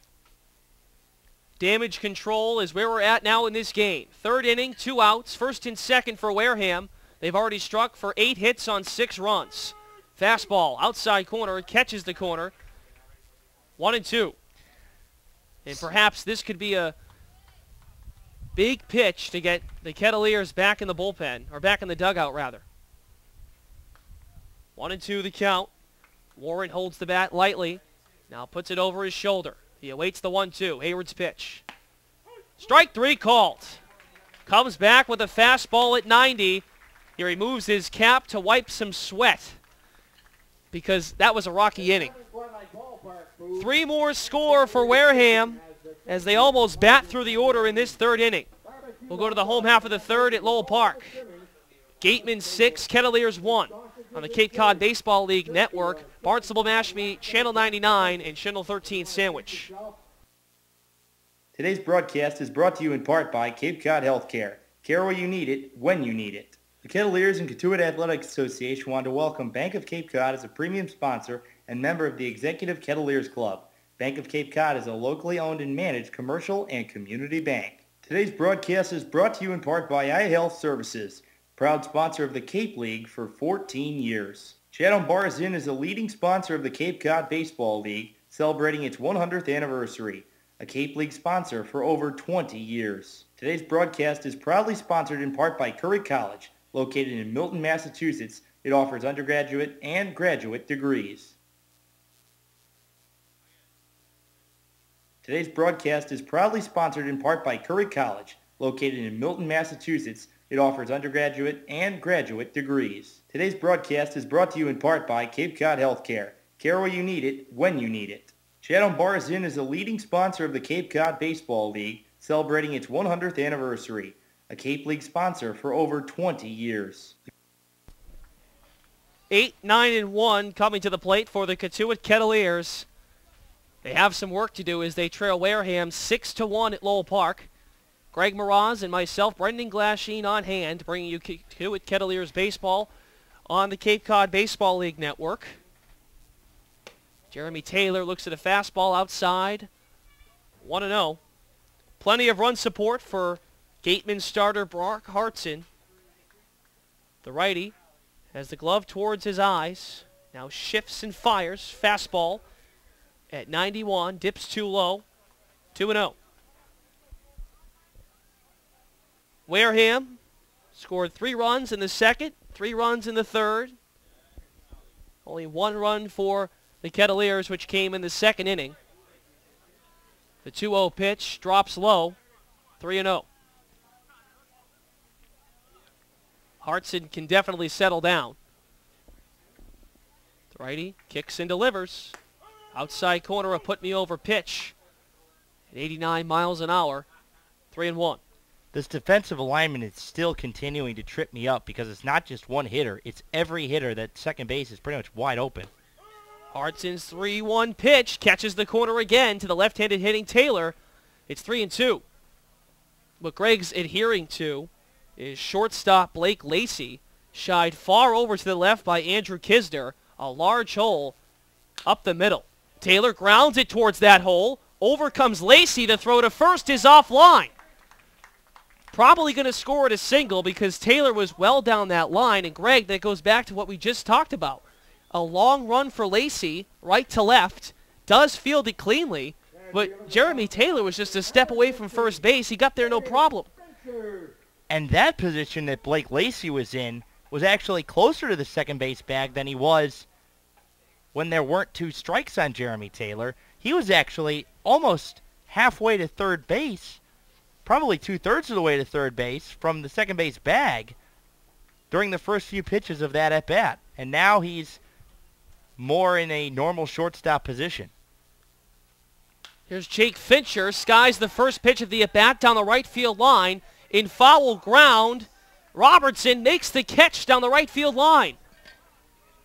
A long run for Robertson, had to shade the sun with his glove. And once he got around to it, able to make the catch. No advance for Taylor. So he remains at first with 1 out, a 6-1 lead for Wareham. The only run today for the Kettleers. A solo shot from Logan Taylor in the bottom of the second inning. So Fincher gone with a fly out to Robertson. Top of the order back up for the Kettleers, Caleb Whalen. We talked about the start for Caleb. Went 1 for his first 15. Had a stretch where he hit safely in 3 straight at bats. He's now 3 for his last 5. Struck out swinging, though, in the first. Another check over from Hartson. Almendaris keeping an eye on Jeremy Taylor. He takes his lead shortly off the bag, a protective lead. Now Hartson's to the set, the pitch. Fastball up and away, but he swings at it and cuts it to the right, foul.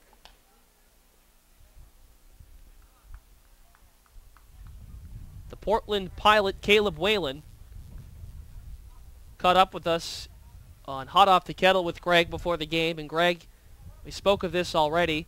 Caleb has never let off for a team prior to this Kettleers team. And so far, so good in that role. Check again at first base, not in time. It's the 5th straight game we've seen Caleb bat in this leadoff spot. Batted 5th once this year, batted lower in the order as well. But so far, it looks like Mike Roberts has found his guy. At least we've seen that the last few days. Runner at first, 1 out in the 3rd inning, a 6-1 lead for Wareham. A pitch out, throw to second from Borman in time to get Taylor. Great execution on the pitch out. Hartson and Gorman link up on a pitch out, and Gorman shoots it down to second base, applying the tag. Kramer Robertson, and now there's 2 out for Katuitt. Jeremy Taylor did not get a good jump on that ball. And a good job by John Borman and Brock Hartson to sense it. Taylor was done by at least 3 steps. Pitch is dribbled over towards short. Lacey controls, fires across in time. The Kettleers able to get a base runner, but Taylor caught stealing, followed up by a Whalen ground out to short, 6-3.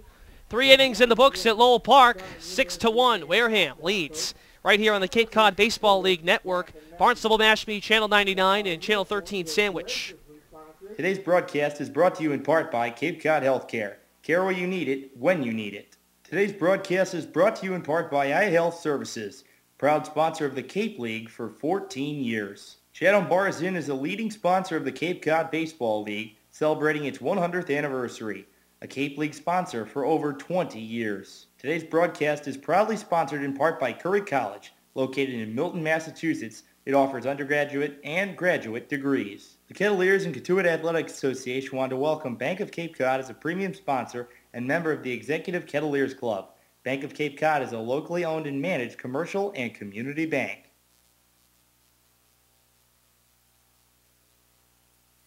The Kettleers and Katuitt Athletic Association want to welcome Bank of Cape Cod as a premium sponsor and member of the Executive Kettleers Club.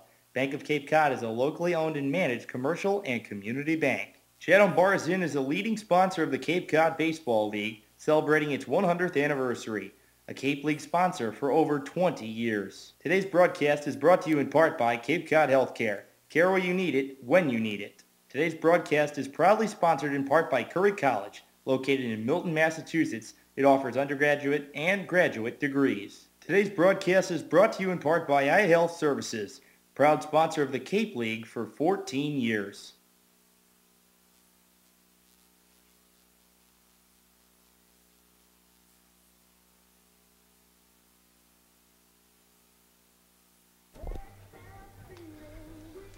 Top of the 4th inning at Lowell Park, a 6-1 lead for the Wareham Gatemen.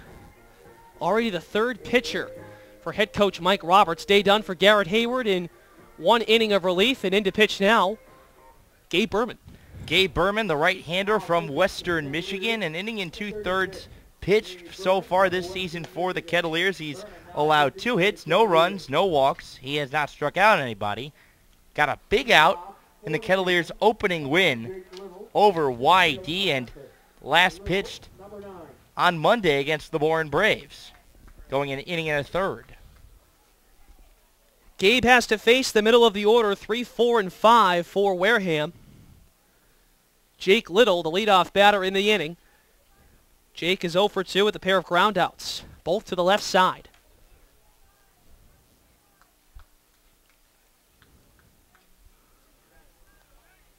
Berman sporting the high socks and the white cleats. The righty works in the stretch. The first pitch of the at-bat to Jake Little is fouled into the backstop. 0-1. For Jake Little, he's another player, just like his starter today, Brock Hartson, who's trying to fight his way back into this sport. His freshman year had season-ending surgery after the first 44 games. He shoots it over to third base. Taylor picks it up, throws across in time. Another ground out to the left side of the field for Jake Little. He's the first out in the top of the fourth. The 6-1 lead still for Wareham.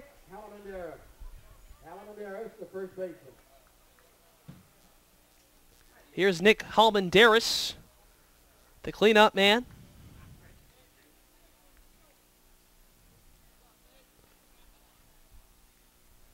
Waiting his first pitch from Gabe Berman.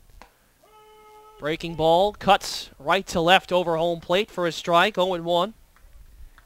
Halmandaris from Cal and the Cal baseball program made national headlines a few years ago. We'll get into that in a moment, friends. 0-1 pitch, fastball too high at the belt. 1-1. I don't know if you remember this, Brendan, but California football invested $320 million in a new stadium and practice facility because of the lack of funding in the state of California. 1-1 pitch, lifted behind us, over our heads into the parking lot. Clears a couple of cars on the bounces. This is the same Nick Halmandaris that was drafted in the 8th round by the Seattle Mariners in 2012. Berman's 1-2 pitch to him. Fastball chopped towards second. Whalen on the run. Lofts it over to first. No problem for Byler. He makes the catch. 2 down. But I was continuing about the Cal baseball program. Because of the funding, Cal baseball was slated to be cut as a program.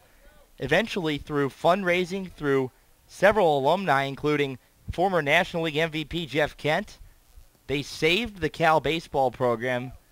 And the year they saved it, Cal ended up going to the NCAA tournament. Halmandaris, the big left-handed bat, definitely a factor. He's retired on the ground out. 2 down, 4th inning. A 6-1 lead for Wareham on the Cotuit Kettleers. Wareham has lost 5 straight. The Kettleers have won 4 of 5. First pitch to Andrew Kisner. A ball low and inside, 1-0. Berman's ready, the 1-0 pitch. Fastball low again, this time over the middle of the plate. Kisner doesn't bite. 2-0. Andrew doubled and scored to lead off the second inning, and he struck out in the third. From North Carolina State, hitting .247, 7 of his first 29.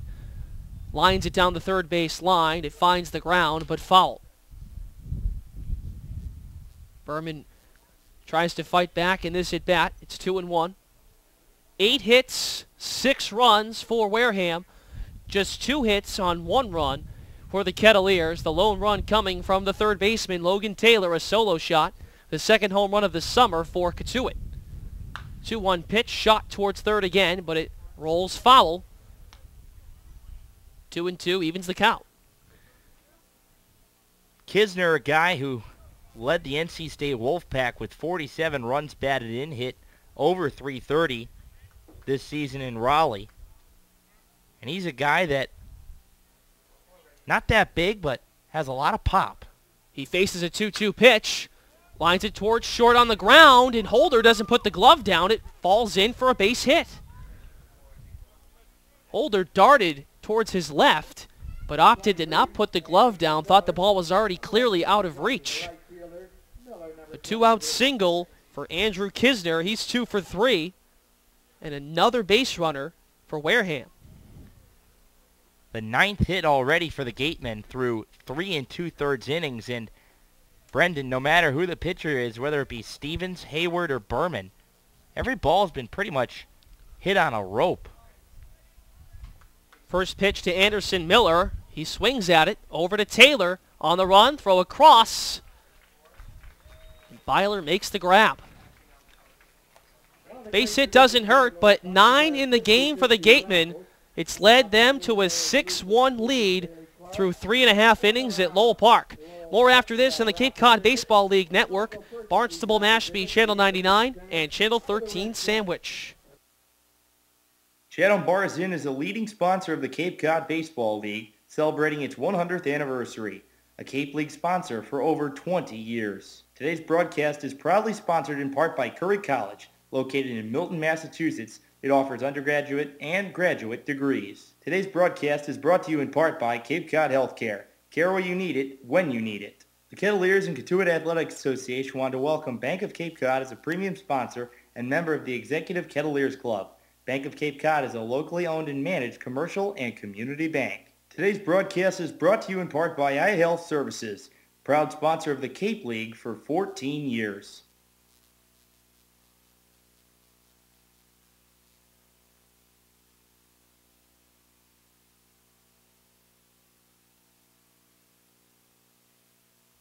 Today's broadcast is proudly sponsored in part by Curry College, located in Milton, Massachusetts. It offers undergraduate and graduate degrees. Chatham Bars Inn is a leading sponsor of the Cape Cod Baseball League, celebrating its 100th anniversary, a Cape League sponsor for over... Home half of the fourth inning at Lowell Park, a 6-1 deficit faces the Kettleers. 2, 3, and 4 to step to the plate against Brock Hartson. Jamison Fisher, the leadoff guy, in the inning, batting second today as the DH. First pitch dips low and outside, 1-0. Should check that. Fisher's doing the catching today. Just his second game in a row doing the catching for the Kettleers. Casey Schroeder, the DH tonight, batting fourth tonight. Pitch cuts across home plate at 93 from Hartson. The slider evens the count at 1-1. Fisher holds the bat out in front, brings it back behind him, faces the 1-1. Up the middle, grounded towards second base. Robertson cleans it up, throws across in time. Jamison Fisher now 0 for 2. 5 of 6, now retired by Hartson since the home run given up against Logan Taylor. Here's last year's mid-season addition to the Kettleers, Austin Byler. Austin flew to left field in the first inning, batting third tonight. First pitch hacking, pops it up. In shallow center field, a long run for Jake Little, and it falls for a hit. Byler all the way to second base because no one's covering. Jake Little had a long run. Kramer Robertson, the second baseman, opted to run over as well. A ball that's probably Blake Lacey's, the shortstop. Miscommunication from the gateman allows the ball to fall. And Austin Byler finds second base, his first hit of the 2014 Cape League season in his first game back as a Kettleer. Score and a hit, third hit of the game now for Cotuit. Doesn't match up though to the 9 hits, 6 runs for Wareham. With 1 out, Byler at second in the fourth inning. Schroeder way out in front, cuts through it. A curveball at 82 from Hartson, it's 0-1.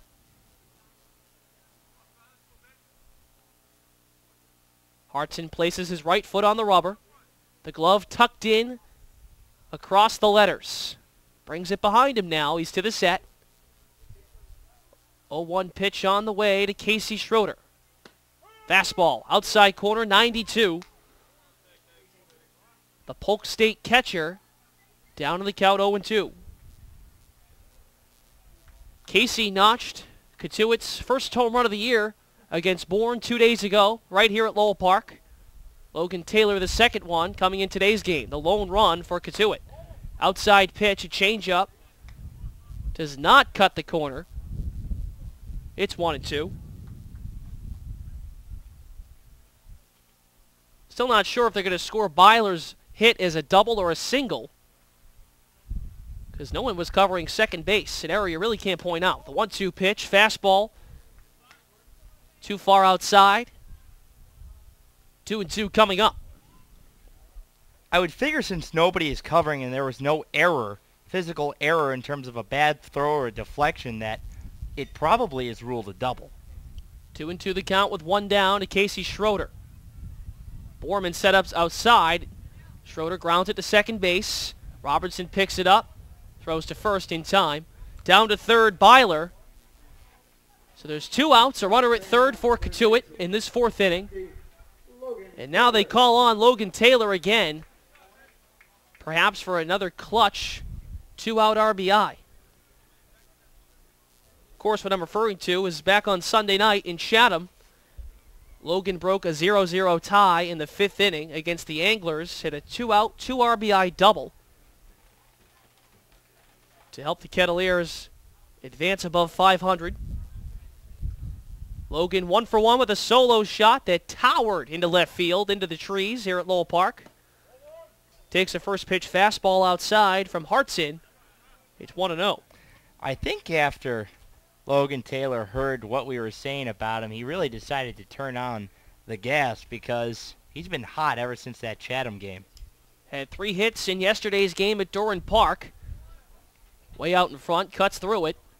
Another breaking ball from Hartson evens the count at 1-1. Well worth noting, friends, that his Texas A&M teammate A.J. Minter has been placed on the inactive list and will be heading off with Team USA. Minter appeared in yesterday's game. Had some shutdown innings. 1-1. Taylor again waves through it.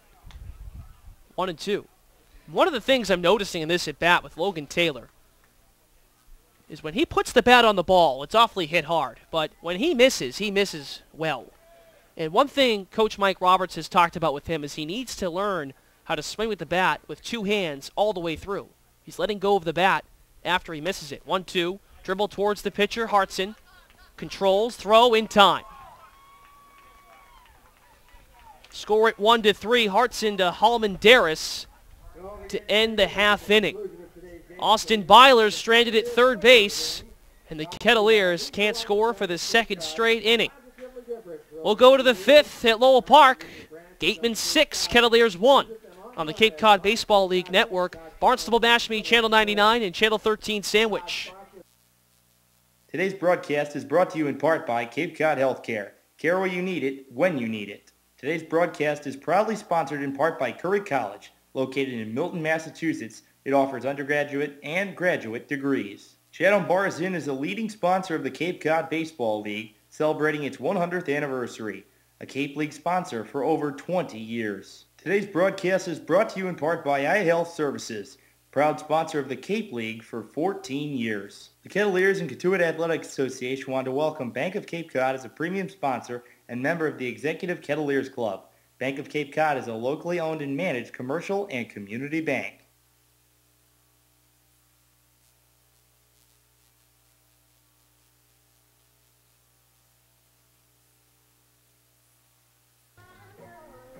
Gabe Berman is back out on the mound. We do have a defensive substitution, friends. A very odd one, to say the least. Drew Jackson is replacing Logan Taylor at third base here in the top of the 5th inning. So Logan Taylor, 2 at-bats, a home run and a ground out, and his day is done. Oddly enough, his day is done.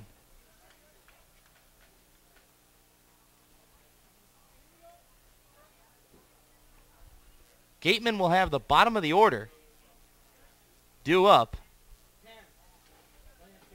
against Gabe Berman. Actually, we're being informed that the defensive substitution is Drew Jackson heads to third.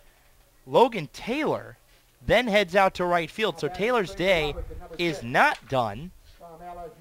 Richard Carthon's day, however, is. Here's Kramer Robertson, 2 singles, an RBI, and a run scored.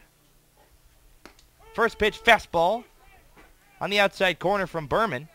0-1 the count, so very odd defensive substitution. So when we head to the bottom of the 5th, Drew Jackson will lead it off in Richard Carthon's spot. 0-1 breaking ball misses low. Count even at 1-1. So just to reset for you, Jackson in the game, hitting in the 6th hole for Carthon. Number up the middle. Holder ranges to his left, but he can't get the glove on it. A leadoff single for Kramer Robertson. Robertson 3 for 3 with 3 singles. That'll bring up John Borman. 10 hits already on the day for the Wareham Gatemen. Borman looking down at head coach Cooper Ferris. Cooper Ferris wears number 26, but you wouldn't know it if you ever saw him coaching in a game. So he always wears his customary windbreaker. Runners going, hit and run. Sky to shallow left. Going back on the outfield grass is Kyle Holder. He'll make the catch to retire John Borman, one away here in the 5th. Blake Lacey has had himself a big day. 2 for 2, a single and a double. The single in the second, friends. Drove in 2. He advanced to second on the throw. And then had a 2 RBI double that scored Robertson and Borman in the 3rd. So 2 for 2 with 4 RBIs. Accounting for 4 of the Gatemen's 6 runs. Time is called. Lacey will step out.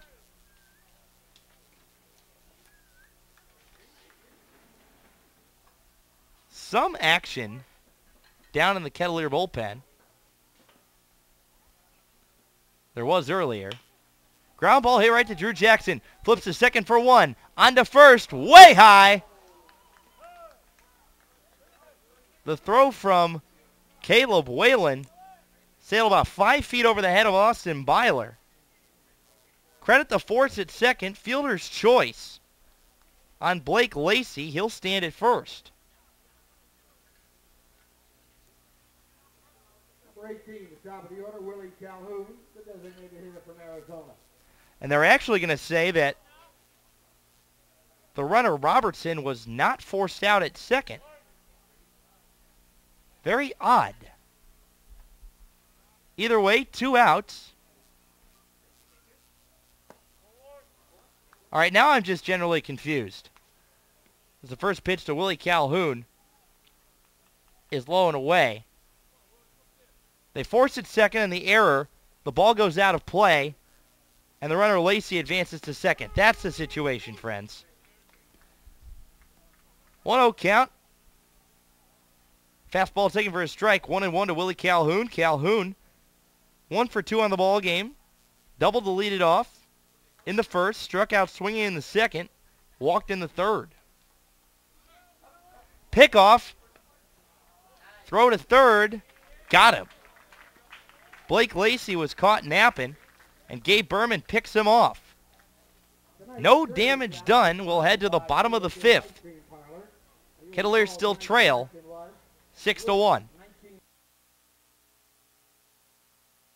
Chatham Bars Inn is a leading sponsor of the Cape Cod Baseball League, celebrating its 100th anniversary, a Cape League sponsor for over 20 years. Today's broadcast is proudly sponsored in part by Curry College, located in Milton, Massachusetts. It offers undergraduate and graduate degrees. The Kettleers and Cotuit Athletic Association want to welcome Bank of Cape Cod as a premium sponsor and member of the Executive Kettleers Club.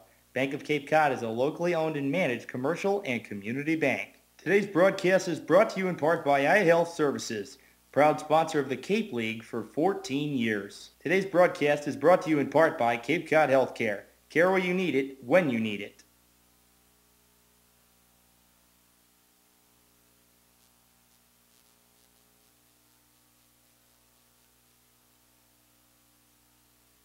The Kettleers and Cotuit Athletic Association want to welcome Bank of Cape Cod as a premium sponsor and member of the Executive Kettleers Club.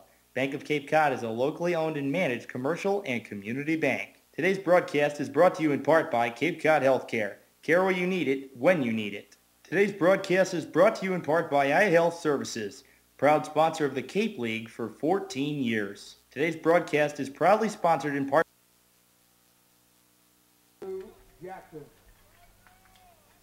6, 7, and 8 due up against Brock Hartson. Drew Jackson, who came in defensively in place of Logan Taylor, although Taylor moved out to right field, so technically in place of Richard Carthon. First pitch on the way to the Stanford third baseman. Chopped foul off the mask of John Borman. 0-1 the count on Drew Jackson. His older brother Brett, currently at AAA Iowa, the AAA affiliate of the Chicago Cubs. Brett was a 2009 Kettleer. The wind in the 0-1. Swing and a miss. Pulled the string on him. Jackson down the count 0-2. Brett attended Cal, as did the rest of his family. Jackson the first to go to Stanford. The Jacksons are from the East Bay out in Orinda, not that far from the University of California, Berkeley. 0-2, check swing in the dirt. Jackson didn't go around. Count to 1-2.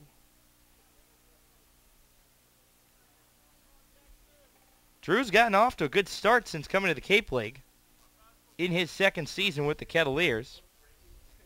Swing and a miss. Tailing changeup. Jackson gone swinging. That'll bring up Kyle Holder. But to give you Drew Jackson's numbers, friends, coming into today, hitting at .286, 2 hits in only 7 at-bats. That average will drop to .250. So he's now 2 for 8. Kyle Holder steps to the plate. Popped out to short to end the bottom of the second. Bottom of the second, the only inning that the Kettleers scored today. First pitch swinging, pokes it between third and short. A base hit. Essentially kicking a field goal as Blake Lacey was played about 2/3 of the way towards the third base bag from the second base bag. So Kyle Holder has his 4th hit of the season. That will bring up Jeremy Taylor. Jeremy Taylor, a guy that hasn't been playing every day,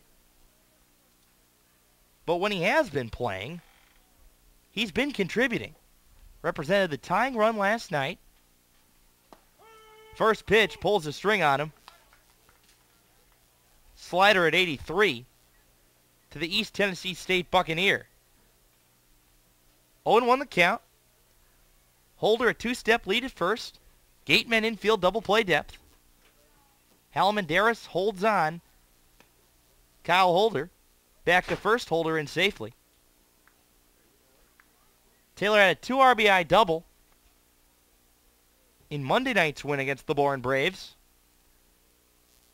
You can tell by the way he's batting right now that Jeremy Taylor has made some batting adjustments. Taylor fouls it straight back over our heads on top of the roof of the Arnold Mycock Press Box building. Coach Roberts has coached a lot of his hitters to hold their hands a little bit lower and a little bit farther back. The style used by former Kettleer and current Cleveland Indians second baseman Jason Kipnis. Pick off to first. Kyle Holder back safely. Yale Rosen played for the Kettleers first half of last season. Washington State first baseman outfielder. Also adjusted to that style. Big gap out in right center field. Pitch out again. Kyle Holder wasn't fooled like Jeremy Taylor was when he was caught stealing. 1-2 the count. Gatemen lead 6-1. Here in the bottom of the 5th. Pickoff again. Halmendaris applies the tag, but Holder is in safely. On deck is Jake Fincher, who's 0 for 1 on the ballgame. Hartson in the stretch, stares Holder at first. Infield double play depth. Big gap in right center. 1-2, swing and a miss.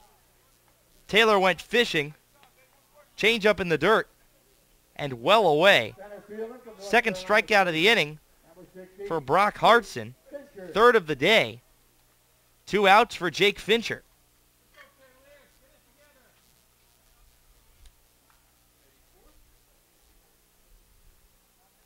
So Fincher will step in. Had some groin problems in the last couple of days that made him unable to play. First pitch changeup misses Lone away for ball one. Played both games of the Chatham doubleheader. Played in neither of the home and home against Bourne. Borman sits outside. He's in a crouch. Holder doesn't go. Fastball misses low. In the spot where Borman was setting up. 2-0 the count. Fincher, the 9th-place hitter. And then the order will turn over for Caleb Whalen. Fincher hitting .462 coming into today's ball game. 2-0. Pitch looked good, but just a bit low.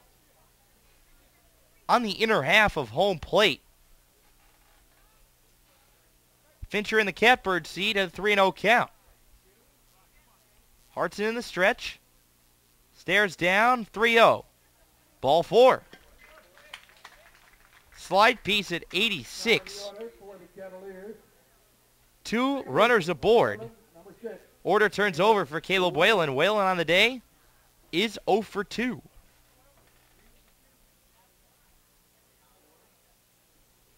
It's been a fairly slow game, friends.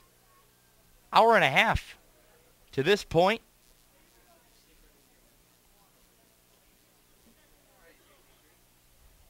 As Caleb Whalen steps in.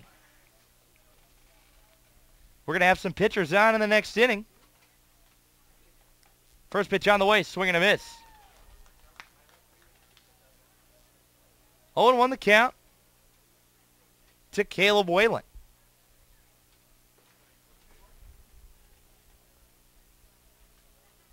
Stare in from Hartson.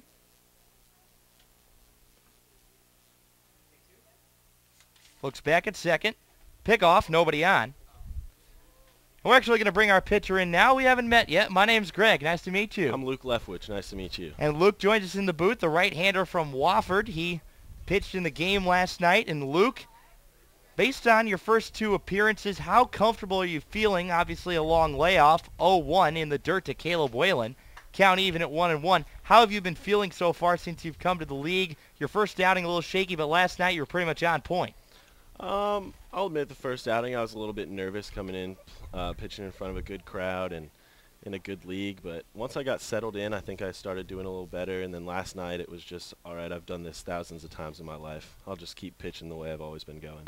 1-1, swing and a miss. Count to 1-2 on Whalen. You come from a baseball family. Your grandfather played with the Detroit Tigers and the Cleveland Indians, and your father Phil played in, I believe it was the Cleveland Indians organization. No, he was with the Angels, actually. Angels. Yes. But has that had a big influence on how you have transformed as a pitcher? Swing and a miss. Whalen down on strikes. Kettleers leave 2 aboard, but we'll keep it here as we're done with 5. Gateman lead 6-1, friends. But do you think that having a baseball family has helped you? I definitely believe that because my dad growing up has helped me a lot to get to where I am. He's been my pitching coach ever since I started pitching, and I really don't think I'd be nearly as good as I am now without him. And then, based upon what you've done so far in the bullpen, Coach Roberts is known for working with pitchers, working on their mechanics. Has he spotted anything in your delivery yet that maybe you didn't see that you feel like, hey, maybe I did need to change that? A little bit. He says sometimes I get around the ball a little bit, get down on the side when he wants me to be behind it and throw straight down through the ball, and he thinks that'll gain a little bit of velocity and help me with my off-speed pitches as well. Well, Luke, thank you so much for coming on. We really appreciate it. Bailey Clark coming on next. That's Luke Leftwich, right-handed pitcher from Wofford. So Bailey Clark, the right-hander from Duke, will come on now, and Brendan Glasheen will take over on the play-by-play. But first of all, welcome to the booth, Bailey. How are you doing this evening? I'm doing great. How are you? Doing good. Bailey, you went out yesterday and you were essentially a stopper. Not a great outing for Matthew Vogel. You got to come in first inning, no outs recorded. You were able to essentially limit the damage. Do you think there's a type of mentality to being a damage control pitcher? Really what you got to do is you just go in and you just pitch. You got to pitch to contact and hope for the best. I mean, you can't try to do too much. You just got to trust your stuff and let it ride. Top of the order facing Gabe Berman here in the 6th inning, a 6-1 lead for the Gatemen. First pitch upstairs. Saw another Duke pitcher today, Garrett Hayward, come in relief, and he had a hard time limiting the damage, as Bailey Clark joins us on the airwaves with Greg Moraz and myself, Brendan Glasheen. Bailey, what's it been like for you, just kind of the general picture of being here on the Cape? You're facing some different hitters that you haven't seen throughout conference play in the ACC. What's that adjustment been like? Well, I didn't really throw a whole lot during the spring, so it's not a huge adjustment, but the way I look at it is these are the best guys from all the teams that we could play, so I guess it's a level up, so it's a little intimidating but also exciting. Gabe Berman down to the count 3-0 to Willie Calhoun. Takes a fastball in the outside corner for a strike, 3-1. You talk about having Garrett Hayward here. In a lot of summer leagues, there's a big comfortability level with having a college teammate here. Has having Garrett along for the ride been beneficial to you in terms of your adjustment to coming into the league? Definitely. I mean, knowing someone coming in, I wasn't too nervous with meeting people, and I mean, we kind of play off each other.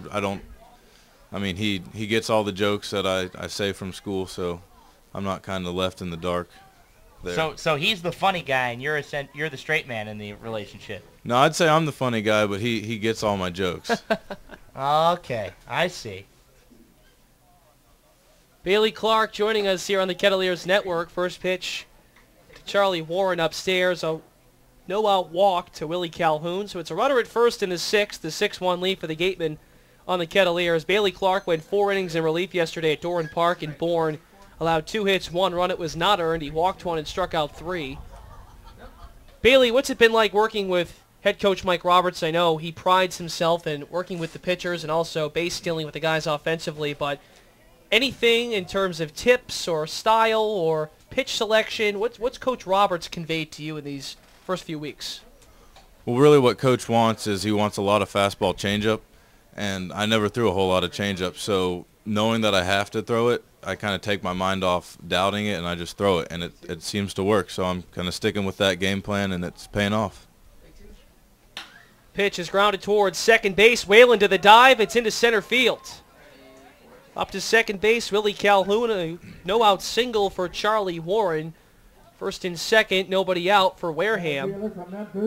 They try to add on some more runs in a 6-1 advantage now. They're losers of 5 straight.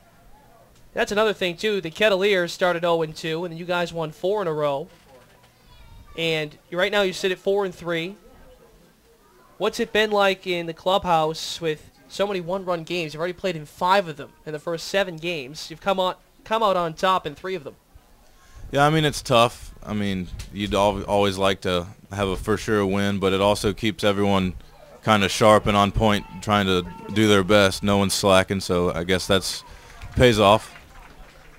A bunt down by Jake Little, the 3-hitter. Sacrifice works. 5-3. Drew Jackson records it. So scored 5-3. Warren advances to second base. Calhoun down to third. Bailey Clark, right-hander from Duke University, joining us on the Cape Cod Baseball League Network. And Bailey, based on an outing like yesterday, what are you looking forward to most about your next appearance or start, and what are you trying to improve on the most? Well, number one, I'm just trying to throw as many innings as I can, but besides that, I'm trying to just work on managing the game and not trying to do too much and just let my stuff take control. Almendares shoots it to right field. Richard Carthon, Drew Jackson makes the catch. The fire into home plate, not in time. The sacrifice works again for Wareham. It's now 7-1 on the sacrifice fly. Charlie Warren down to third base, 2 down in the inning. Well, Bailey, thanks for joining us, man. Always like to have the pitchers on in this 5th inning. Yeah, thanks for having me. Awesome. All right, Bailey Clark of Duke University joining us on the Cape Cod Baseball League Network. Again, Bailey was on the mound last night. We appreciate Luke Leftwich and Bailey Clark joining us. As Coach Roberts lets us have him now. Here's the pitch. Up the middle, the glove on it by Berman, but it falls into center. In to score, Charlie Warren. Second run of the inning for Wareham. 12 hits, 8 runs to Cotuit's 4 hits, 1 run. A blowout brewing here at Lowell Park.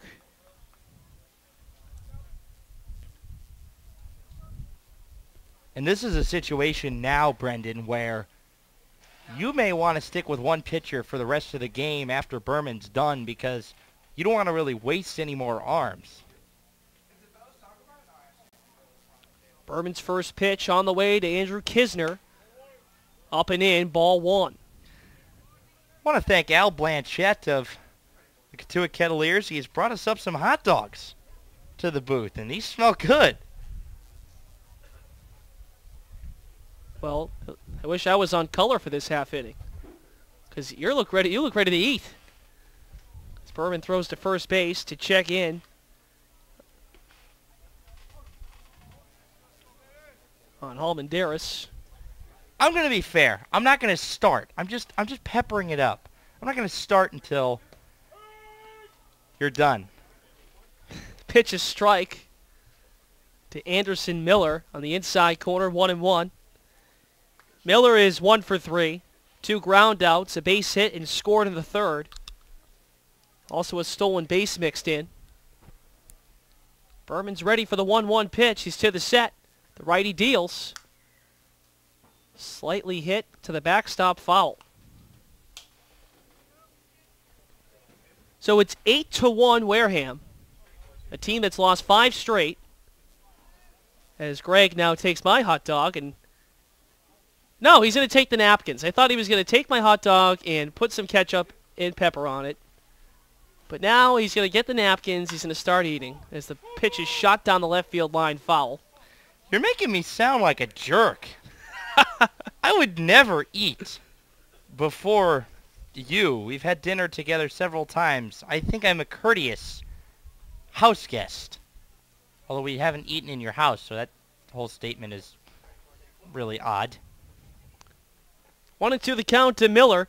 2 out, 6th inning, 8-1 Wareham. Gabe Berman tries to limit the damage in this half inning. Already 2 runs in. The pitch. Shot to the left side.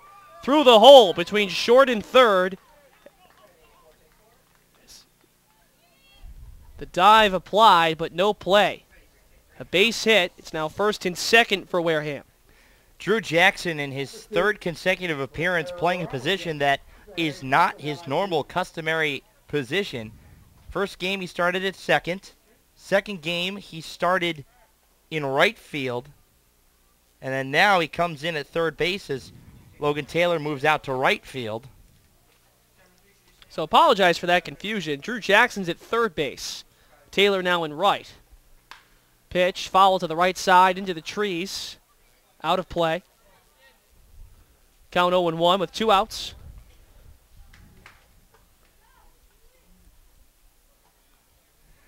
You know, we talked about it in our conversations on several car rides that a 1-6 team is dangerous because of the fact that they haven't won games, and that's dangerous because you have to break a losing streak at some point.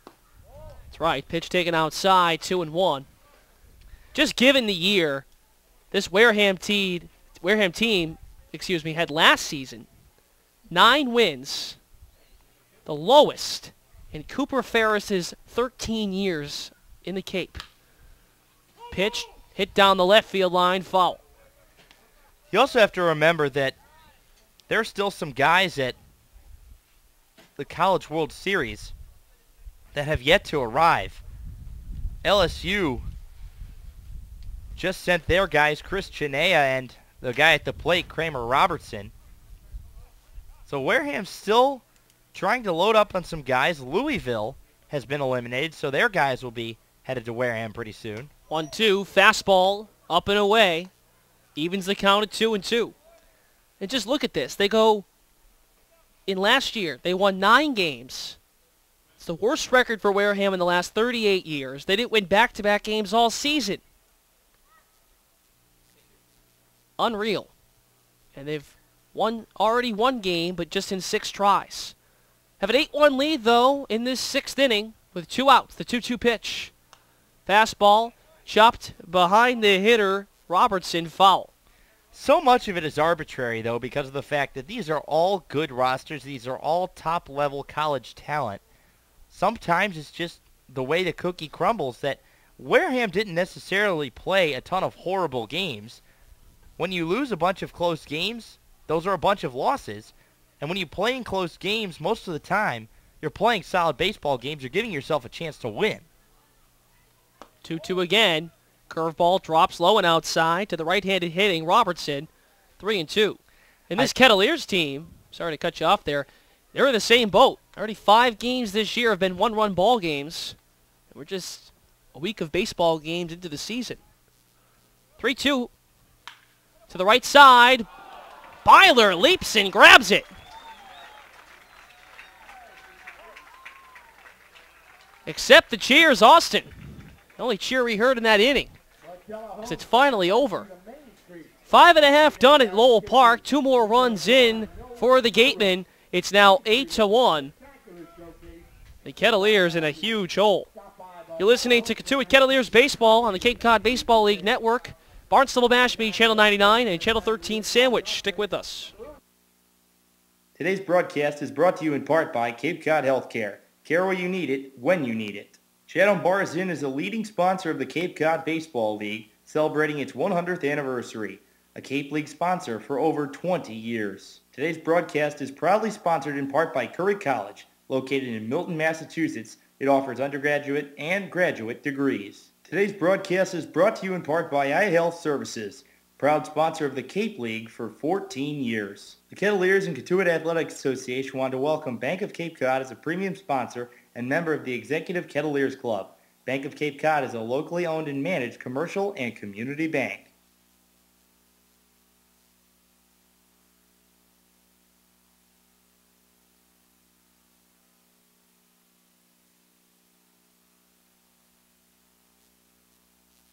Chatham Bars Inn is a leading sponsor of the Cape Cod Baseball League, celebrating its 100th anniversary. A Cape League sponsor for over 20 years. Today's broadcast is brought to you in part by iHealth Services, proud sponsor of the Cape League for 14 years. Today's broadcast is proudly sponsored in part by Curry College, located in Milton, Massachusetts. It offers undergraduate and graduate degrees.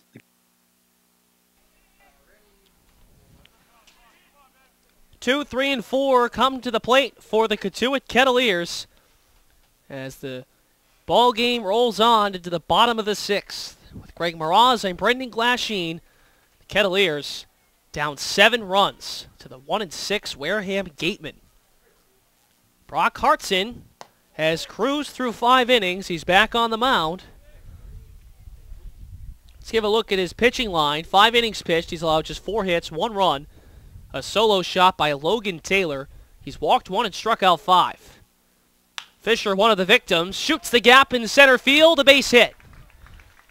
Just the start the Kettleers need to begin the home half of the 6th. The base hit for Fisher. He's on for the first time today. That base hit was also a beneficiary of, once again, Blake Lacey playing well towards the third base bag. And that's basically been Cooper Ferris's defensive alignment with any hitter with nobody on base. The big left-hander from Nevada, Austin Byler, steps in. Holds the bat out in front with one hand. Now it's back behind his head. The pitch. Fastball cuts across home plate. High and in. 1-0. Austin is 1 for 2. Flew out to left field to end the first inning. Hit a bloop. Double to center field. A play in which Jake Little had a long run. He's still playing deep out in center field. Other than that, normal alignment for the Gatemen defensively. Change up, drops too low, 2-0.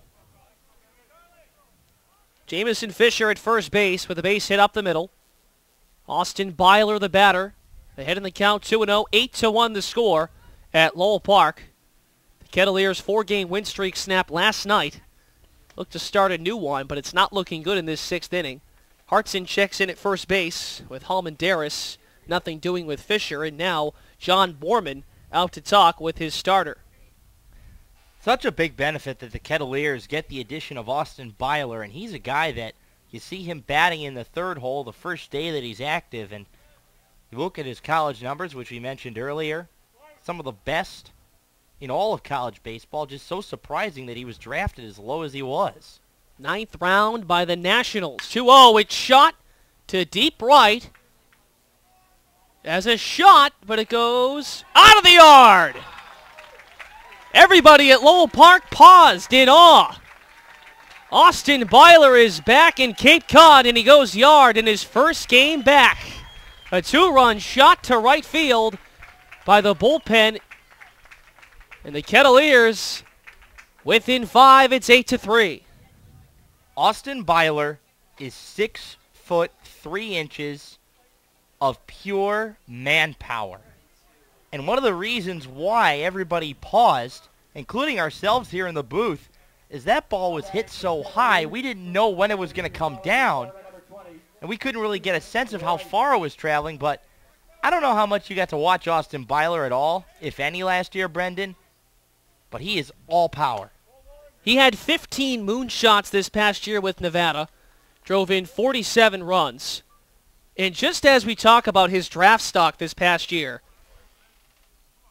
making a name for himself in his first game back, a 2-run bomb to right field, brings the Kettleers within 5, 8-3. Casey Schroeder now the batter, or rather Ian Rice pinch hitting for Schroeder. It's 1-1.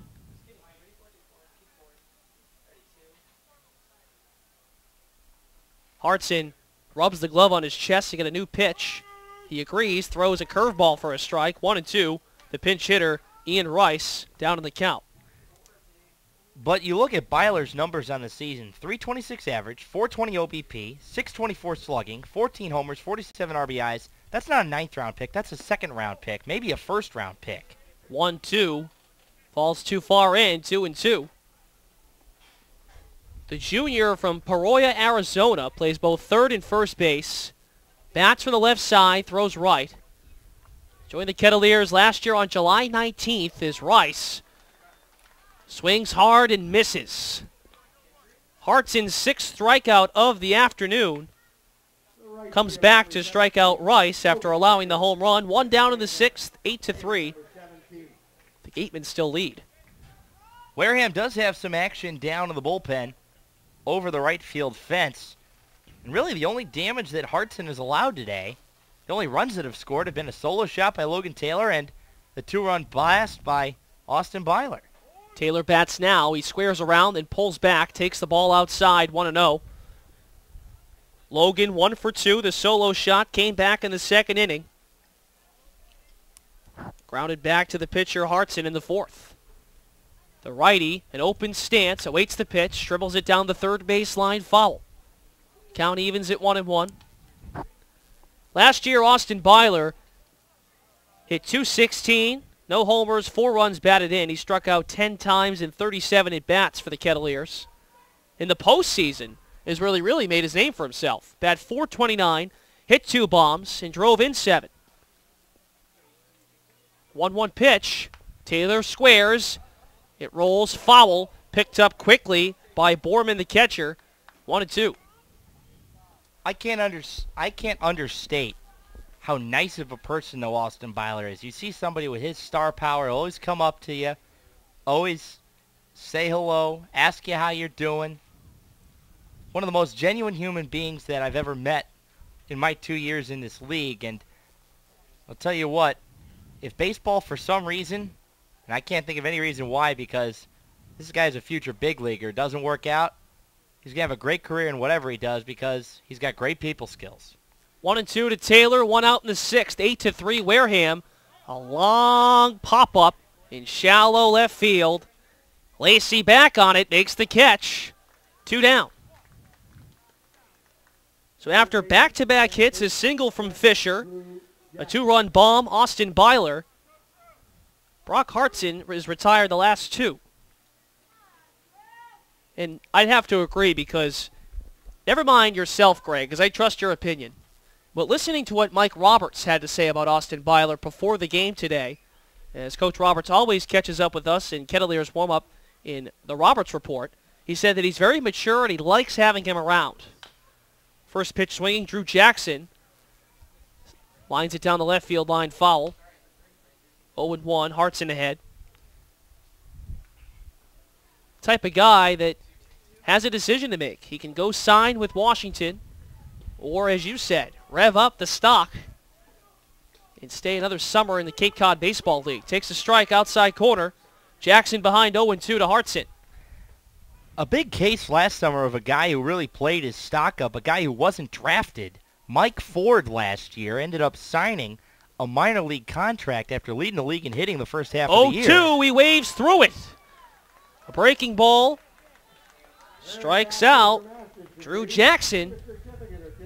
But the Kettleers get to Austin Byler in his first game back with the Kettleers. A 2-run moonshot to right to pull the Kettles within 5. We're through 6 innings at Lowell Park.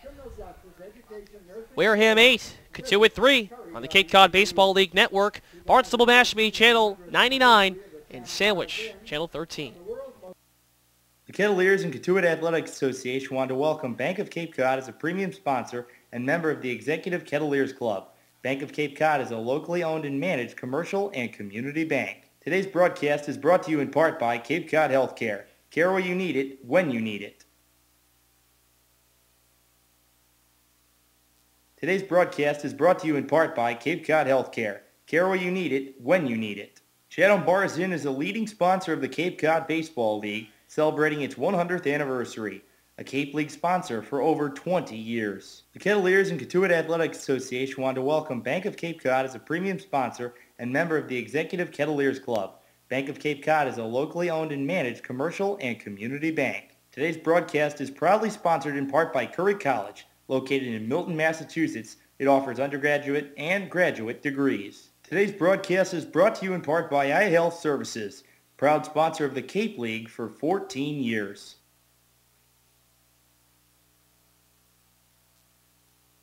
Shadow Bars Inn is a leading sponsor of the Cape Cod Baseball League, celebrating its 100th anniversary.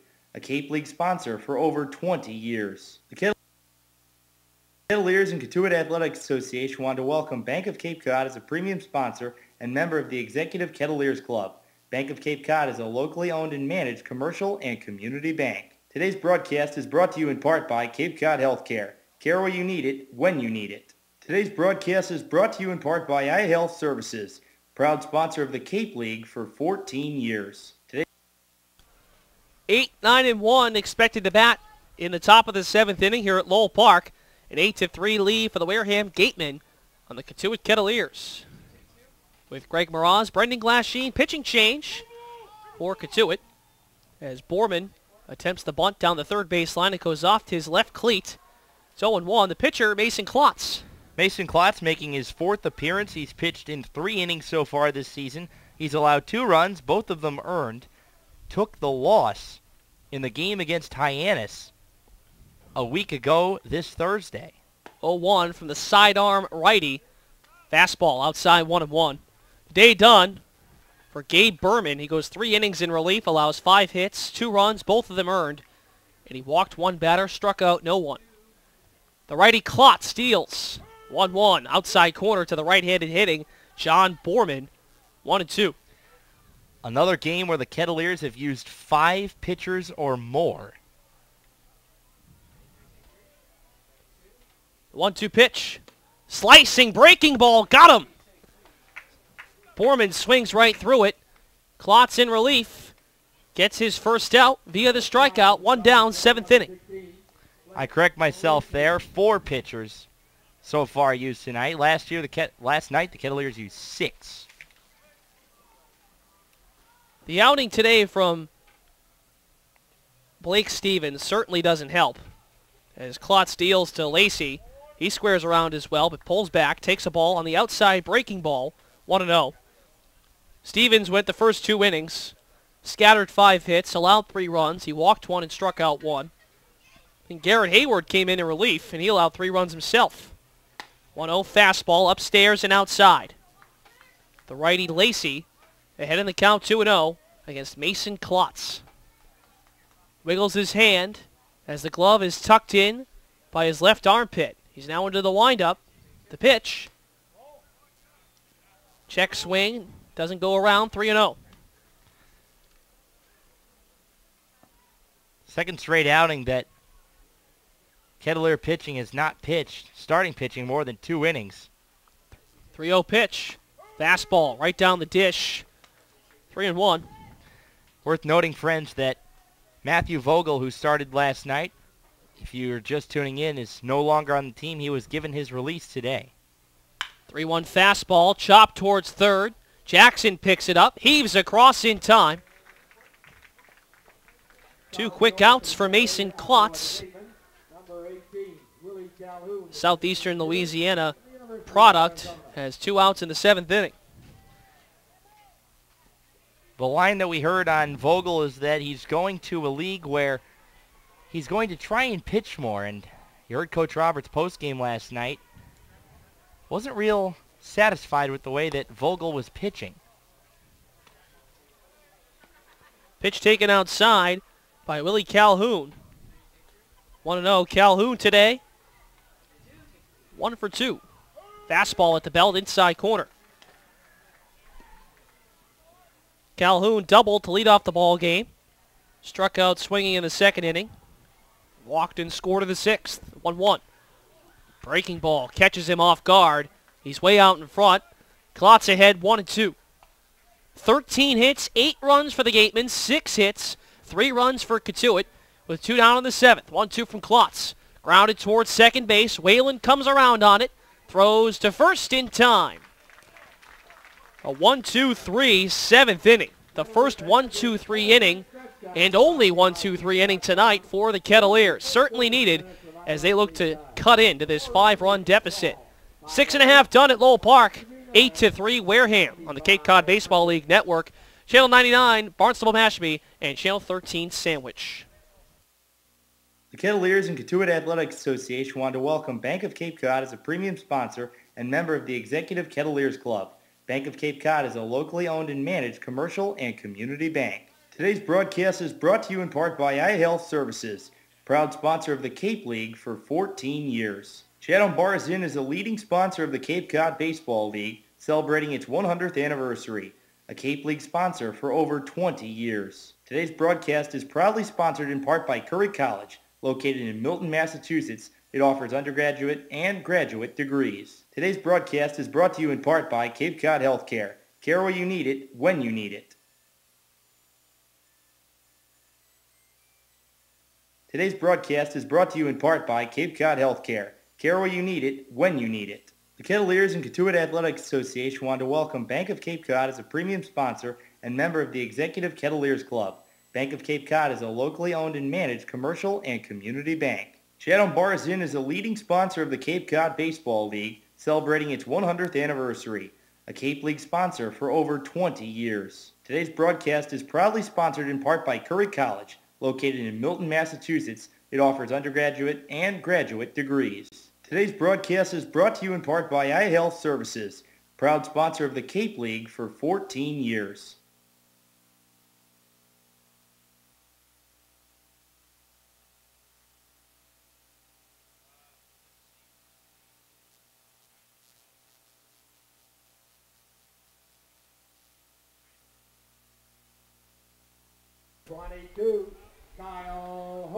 Home half of the 7th inning. 7th inning stretch just concludes here at Lowell Park. With Greg Moraz, I'm Brendan Glasheen. Home half of the 7th. 7, 8, and 9 batting for Cotuit. The day done for Brock Hartson and the new pitcher, Anthony Kay. Anthony Kay, the left-hander from the University of Connecticut on the season so far for the Wareham Gatemen. First pitch swinging, Holder the other way. Lined on and caught by Charlie Warren as he troops to the left side towards the left field line. 1 down in the 7th. But on the season, for Anthony Kay, 1-0 in 3 appearances, this being his 3rd appearance. 4 2/3 innings pitched. He's allowed 4 hits, 2 walks, and he struck out 6. So by far, one of their best relievers. Correction, he struck out 4 on the year, friends. He was drafted in the 29th round by the New York Mets in 2013. Jeremy Taylor takes a curveball inside. 1-0. Jeremy of East Tennessee State, the Buccaneer, 1 for 2, singled to start the 3rd inning and struck out swinging in the 5th. 1-0 pitch from the lefty, Kay, misses inside, 2-0. Andrew Kisner up on the lip of the grass. Everyone else straight away for Wareham. 2-0 pitch, fastball. Outside and low at 90 miles per hour. Taylor's ahead 3-0. It's now time for our Coca-Cola of Cape Cod scoreboard update. We'll get you that after the 3-0. Here it is. Fastball, outside corner. Taylor takes a strike, 3-1. Bottom of the fourth at McKeon Park in Hyannis. The Warren Braves back on the right track. They lead the Hyannis Harbor Hawks 3-0. 3-1 pitch. Chopped and hit off of home plate. Just by the on-deck circle of the Wareham dugout. Kay back in this count. 3-2. At Arnie Allen Diamond in Falmouth. Top of the second, no score between the Falmouth Commodores and the Yarmouth Dennis Red Sox. Payoff pitch. Taylor swings through it. Strike 3. Kay elevates up and in, and he gets the K. I guess every strikeout begins with K. I think that's every kiss begins with K. That's what I was getting at. 2 down, 7th inning. There's no kissing in this booth. I certainly hope not. As Fincher, the batter, takes the pitch outside. More scores? Not any other games in action. Pre-game at White House Field in Harwich. Chatham and Harwich about to get underway. And pre-game at Eldridge Park, Brewster and Orleans about to get underway. 0-1 breaking ball. Drops on the outside corner. The right-handed hurler. Jake Fincher down to the lefty K. 0-2. Chopped out in front. Picked up by Borman, but it's foul. Just to the left of home plate, about 10 feet. 0-2, 2 outs in the home half of the 7th. The Gatemen looking to snap a 5-game losing skid. The Kettleers try to start a new winning streak after a 4-game one snapped last night. 0-2 pitch, swung on and missed. A 1-2-3, 7th inning for Anthony Kay. A fly out and a pair of strikeouts to send the Kettleers back on the diamond defensively. 7 in the books at Lowell Park. Your score, 8-3. Kettleers trail the Wareham Gatemen on the Cape Cod Baseball League Network, Channel 99, Barnstable Bashby, and Channel 13 Sandwich. Chatham Bars Inn is a leading sponsor of the Cape Cod Baseball League, celebrating its 100th anniversary. A Cape League sponsor for over 20 years. The Kettleers and Cotuit Athletics Association want to welcome Bank of Cape Cod as a premium sponsor and member of the Executive Kettleers Club. Bank of Cape Cod is a locally owned and managed commercial and community bank. Today's broadcast is proudly sponsored in part by Curry College, located in Milton, Massachusetts. It offers undergraduate and graduate degrees. Today's broadcast is brought to you in part by iHealth Services, proud sponsor of the Cape League for 14 years. Today's broadcast is brought to you in part by Cape Cod Healthcare. Care where you need it, when you need it. Today's broadcast is brought to you in part by Cape Cod Healthcare. Care where you need it, when you need it. Today's broadcast is proudly sponsored in part by Curry College, located in Milton, Massachusetts. It offers undergraduate and graduate degrees.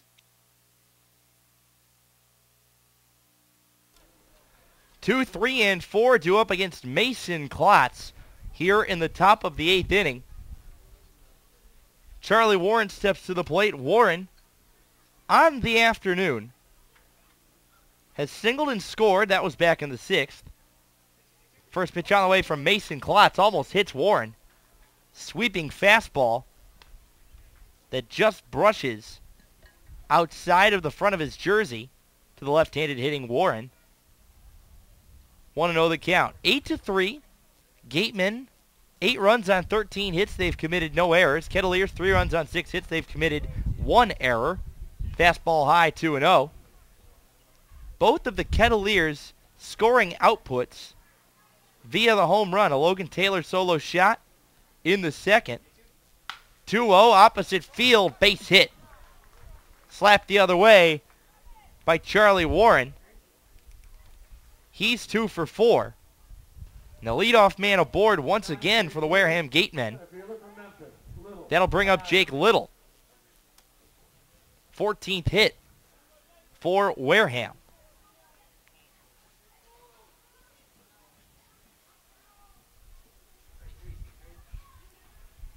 Little slightly open stance. He's 0 for 3. Sacrifice bunt laid down back in the 6th. Klotz in the stretch. First pitch. Breaking ball outside corner.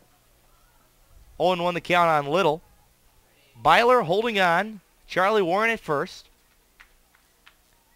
Warren a 3-step lead. The 0-1 from Klotz. Breaking ball. Right down Broadway. 0-2 the count on Little. Make sure you join us tomorrow, friends, here on the Cape Cod Baseball League Network. Another home matchup. Pick off the first. Back safely is Warren. The league-leading 6-1 Harwich Mariners come to town. Game will start at 5 o'clock. Brendan Glasheen will have the warm-up at 4:30. Slice the other way. An all-arms, no-leg swing from Jake Little. 0-2 the count. On Saturday, we'll be out at Red Wilson Field at Dennis Yarmouth High School for the second matchup of the year between the Cotuit Kettleers and the YD Red Sox. We've been informed, friends, that YD has a new addition to their roster. 0-2 pitch. Change up misses high and away. Count to 1-2. He's none other than Kettleer favorite, 2013 Kettleer, and Georgia outfielder Hunter Cole. 1-2. Pick off to first off the changeup from Klotz. Rice fired down, but Warren back safely.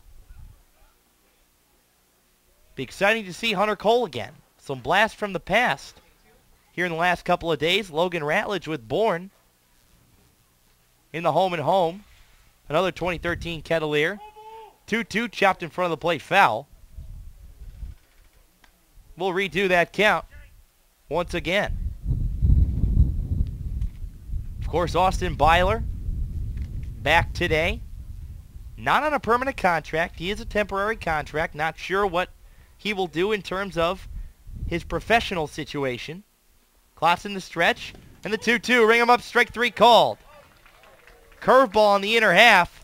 Little sitting fastball.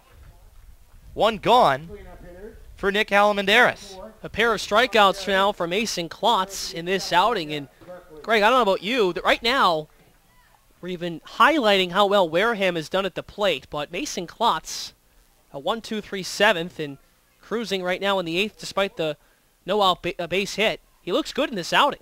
First pitch to Alamandaris. Fastball outside for ball 1. Alamandaris 0 for 3 with a sac fly. 3 groundouts in the first, third, and fourth, respectively. Pick off to first. Warren back safely once again. After Saturday's game at YD, doubleheader here at Lowell Park on Sunday against the Brewster Whitecaps. 2 7-inning games. 1-0 misses high. Count to 2-0. Your Brewster Whitecaps of a year ago. Yeah, looking forward to seeing Coach Altabelli. Third base coach Sean O'Brien. Coached one of my friends back home. Ground ball to Holder at short. Flips to second for 1. On to first. Double play. Score at 6-4-3. Leadoff man aboard, but the Gatemen do nothing with it. Still a manageable game. We'll head to the bottom of the 8th. Gatemen still lead this one 8-3 on the Cape Cod Baseball League Network. The Kettleers and Cotuit Athletics Association want to welcome Bank of Cape Cod as a premium sponsor and member of the Executive Kettleers Club. Bank of Cape Cod is a locally owned and managed commercial and community bank. Today's broadcast is proudly sponsored in part by Curry College, located in Milton, Massachusetts. It offers undergraduate and graduate degrees. Today's broadcast is brought to you in part by iHealth Services, proud sponsor of the Cape League for 14 years. Today's broadcast is brought to you in part by Cape Cod Healthcare. Care where you need it, when you need it. Chatham Bars Inn is a leading sponsor of the Cape Cod Baseball League, celebrating its 100th anniversary. A Cape League sponsor for over 20 years.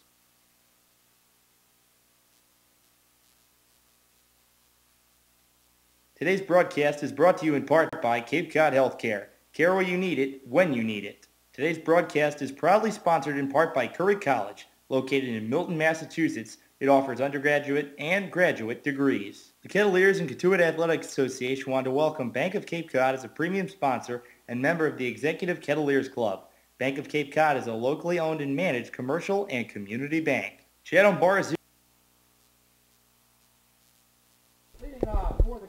Anthony Kay out for his second inning of work. He'll face the top of the Kettleers order. Caleb Whalen, Jamison Fisher, and Austin Byler due up against the left-hander from UConn.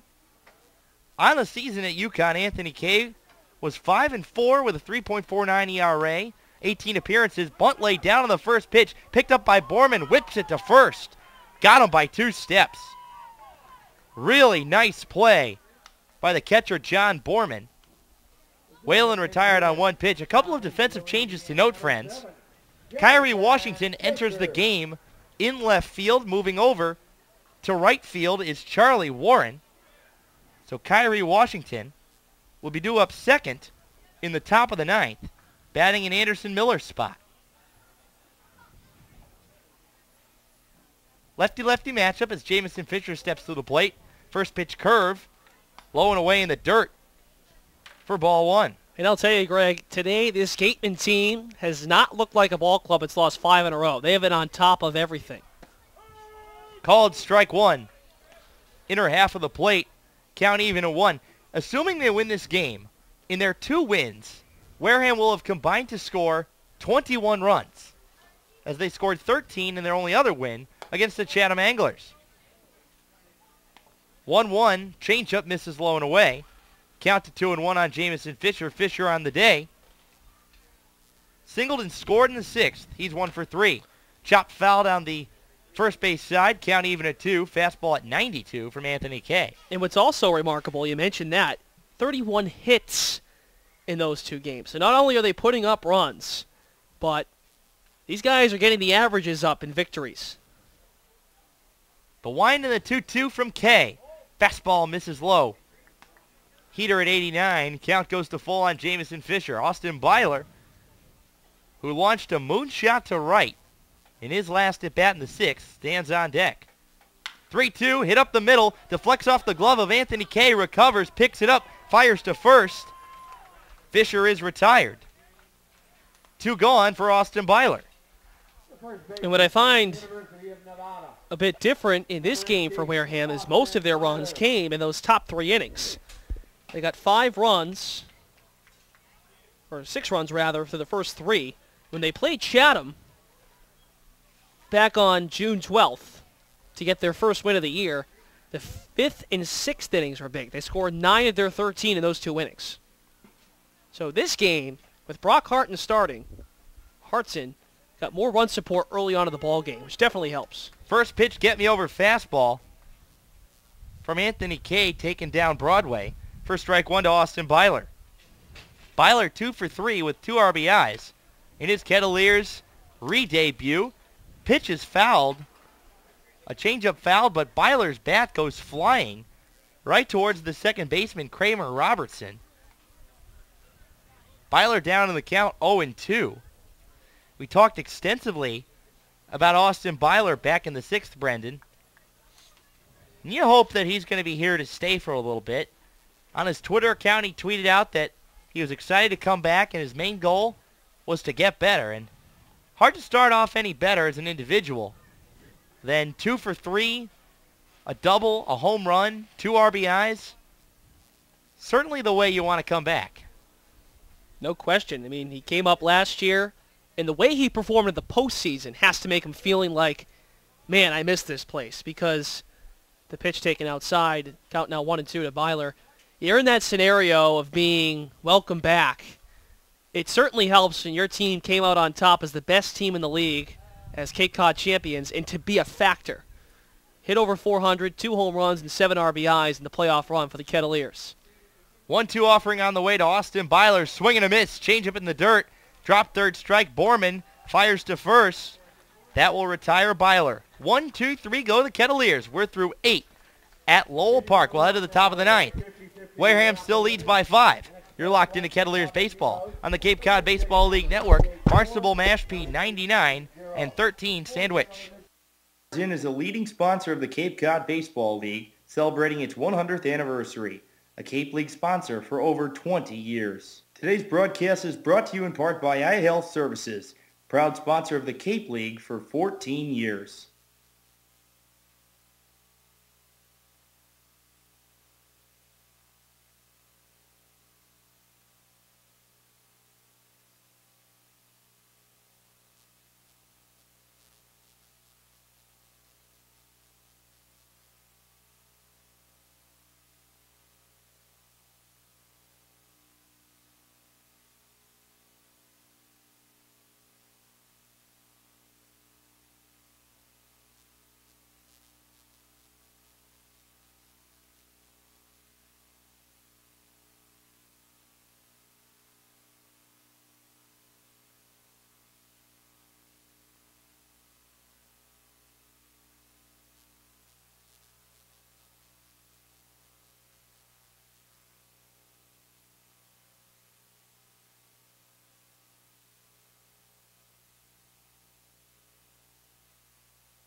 Five, 6, and 7. Mason Klotz out for inning number 3. Andrew Kistner steps to the plate. First pitch fastball in the dirt for ball 1. Kistner on the day, he's had a good one. 3 for 4. 2 singles, a double, and 2 RBIs as the 1-0 taken low right down Broadway. In the catbird seat is Andrew Kistner. Count to 2-0. Kistner waggles the bat. Time is called by the home plate umpire, Pat Burns. Kistner will step out. Kyle Holder playing deep in the hole at short. Caleb Whalen about 10 feet to the right of the second base bag. 2-0. Defensive swing as that breaking ball from Mason Klotz was coming in on the hands of Kistner. And he chops it foul. 2-1 the count. On the third baseman from North Carolina State. The line kick and the 2-1 from Klotz. More overhand that time. Only at 79. 3-1 the count. And for Kistner, he's really been the energy that this Wareham team has taken advantage of today. 3-1, fouled straight back. Count goes to full, 3-2. He's 3 for 4. He doubled in that second inning to get everything started. He scored the first run of the game. Also singled back in the 6th inning and reached second base. So the lower half of the order for Wareham has been the table setters. Payoff pitch on the way. Breaker misses low. Leadoff walk issued to Andrew Kistner. We will let you know, friends, that we have a pitching matchup already scheduled for tomorrow. Nick Eichholz will be going for the Cotuit Kettleers.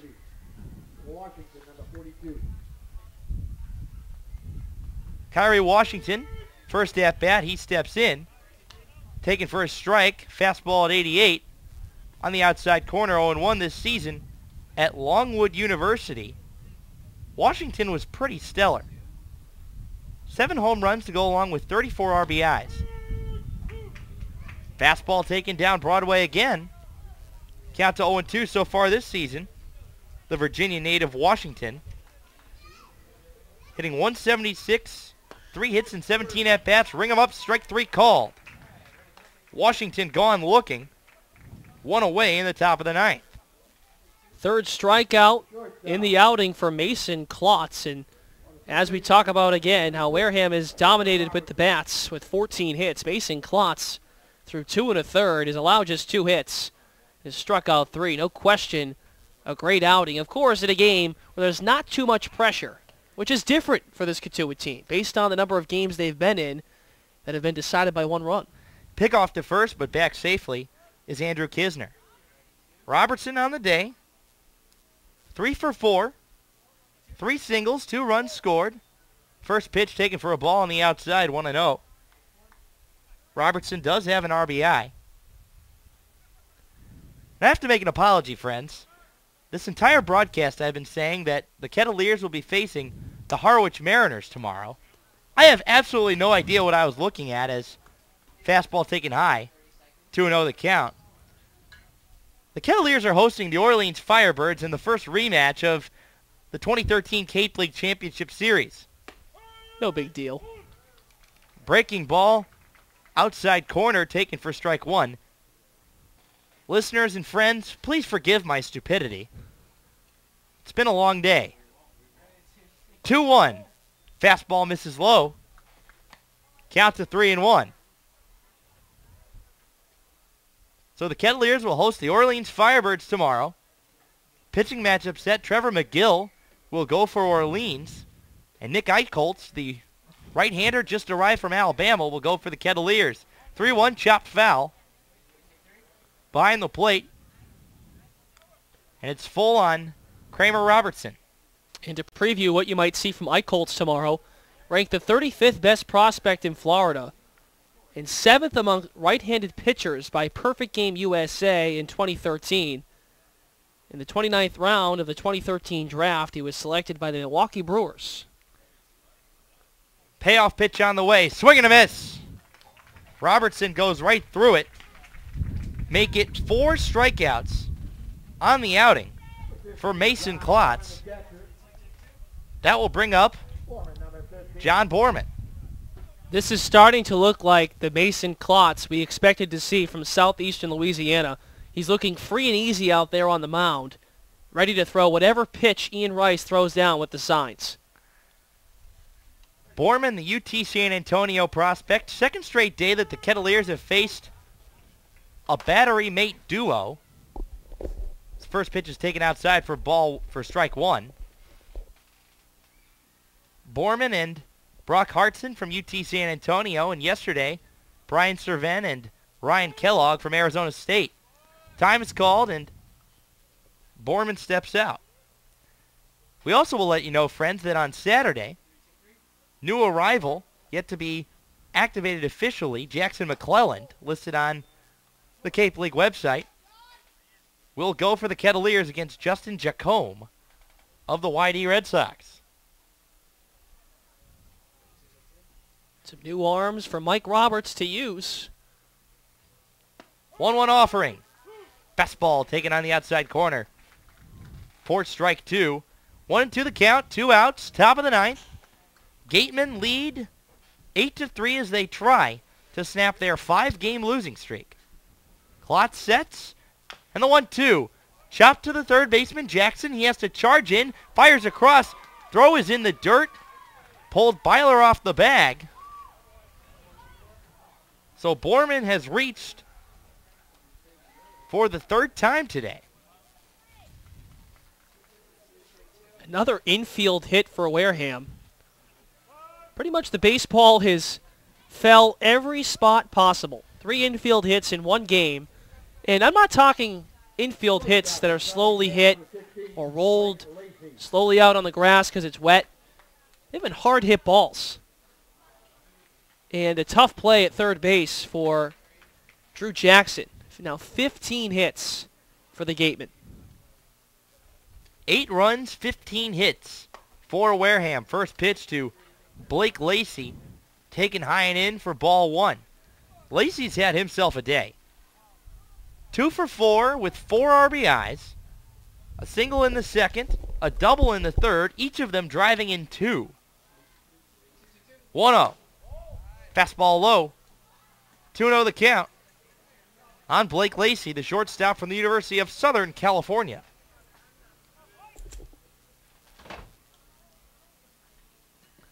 Klotz stares in, gets the sign, sets at the belt, looks back at Kisner at second. 2-0, laced right to the shortstop. Correction, third baseman Jackson as he falls to the ground. What a play by Drew Jackson. Gatemen don't score. Kettleers need 5 to keep this game alive. We'll go to the bottom of the 9th inning. Wareham still leads this one, 8-3. Keep it locked for more exciting action on the Cape Cod Baseball League Network. Today's broadcast is proudly sponsored in part by Curry College, located in Milton, Massachusetts. It offers undergraduate and graduate degrees. Today's broadcast is brought to you in part by iHealth Services, proud sponsor of the Cape League for 14 years. Today's broadcast is brought to you in part by Cape Cod Healthcare. Care where you need it, when you need it. The Kettleers and Kentuit Athletics Association want to welcome Bank of Cape Cod as a premium sponsor and member of the Executive Kettleers Club. Bank of Cape Cod is a locally owned and managed commercial and community bank. Chatham Bars Inn is a leading sponsor of the Cape Cod Baseball League, celebrating its 100th anniversary. A Cape League sponsor for over 20 years.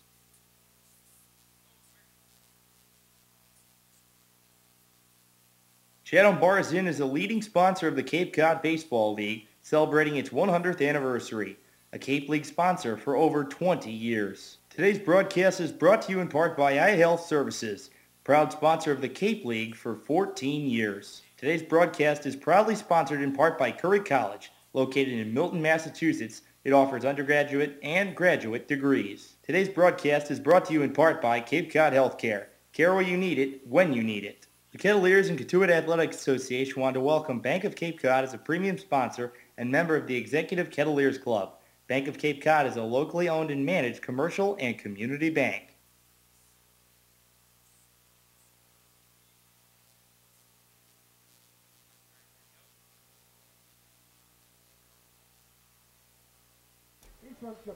Last of the 9th here at Lowell Park as the sun and the shadows start to fall behind the trees that graze over the outfield fence here at Lowell Park. A picturesque scene here in Kentuit, Massachusetts. Ian Rice will stand in. The catcher came in defensively for Casey Schroeder. First pitch from Anthony Kay, taken low for ball 1. Ian Rice struck out in his one at-bat in the 6th. 1-0, driven to right, charging in Charlie Warren. He can't get it as the second baseman, Robertson, went back on it, made a dive for it, but couldn't come up with the play. A leadoff single for Ian Rice.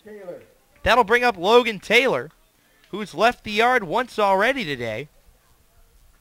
Solo shot in the 2nd that cut the Wareham deficit to 3-1. But that's as close as the Kettleers would get. Kay in the stretch. 2-step lead at first for Rice. Called strike 1. Fastball in the low inside corner to Logan Taylor. The right fielder now as he switched when Richard Carthon was pulled from the game. Taylor went from third to right and Drew Jackson came in at third. Hit between the hole between first and second. That's a base hit. Rice will stop at second.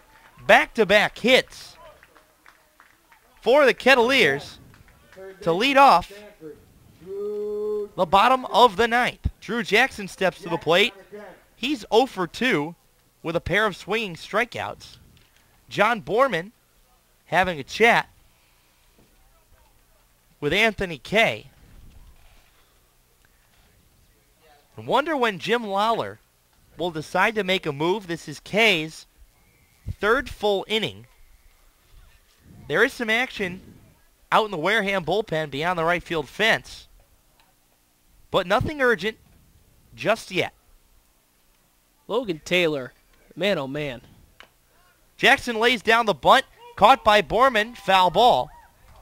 0-1 the count on Drew Jackson. I just looked this up. Dating back to that 5th inning in Chatham, when Logan Taylor hit the 2 RBI double to send Kentuit to a 3-0 win. When all the talk was surrounded around his 0 for 9 slump, Logan is 7 for 14 since that outing, or since that at-bat. Anytime I go in the Kettleers dugout before the game, anytime I see Logan Taylor, I never hear the end of that. We'll never hear the end of it. It's working. It's motivating him. 0-1 strike. Taken down Broadway at the knees. Jackson is in the hole 0-2. It's really cool when we come here to the Cape as broadcasters and we really get a sense of what guys know how to play with the media and what guys use it to get it under their skin. 0-2 changeup appealed out to first. And first base umpire Mark Delaney says that Jackson went around. Not sure if I agree with that call, friends. Either way, Jackson has batted 3 times and he struck out swinging 3 times. Brings up Kyle Holder. And I'm sure you'd agree, just getting a sense of what these personalities are like. I would have to say that Logan Taylor is one of the guys that likes people that get under his skin a bit, because he showed it since. First pitch on the way to Kyle Holder, taken low and away for ball 1. Holder on the game, friends. 1 for 3, he singled back in the 5th. But I responded to some jabs from Taylor today saying, "You're a baseball player. You're not supposed to like the media." And he said, "You're darn right." 1-0, hit up the middle. Second baseman Robertson has it, tags the bag, flips to first. And that's the ball game. A 4-3 double play ends the Cotuit rally. And the Wareham Gatemen win their second game of the year by an 8-3 final. Big game for the Gatemen at the plate. 15 hits, 8 runs. Not as impressive as the 17-hit, 13-run performance in Chatham at Veterans Field against the Anglers. But man, when Wareham wins, they're out to swing them. The Wareham Gatemen combined for 15 hits today. In their 2 wins this season, they have combined for 21 runs.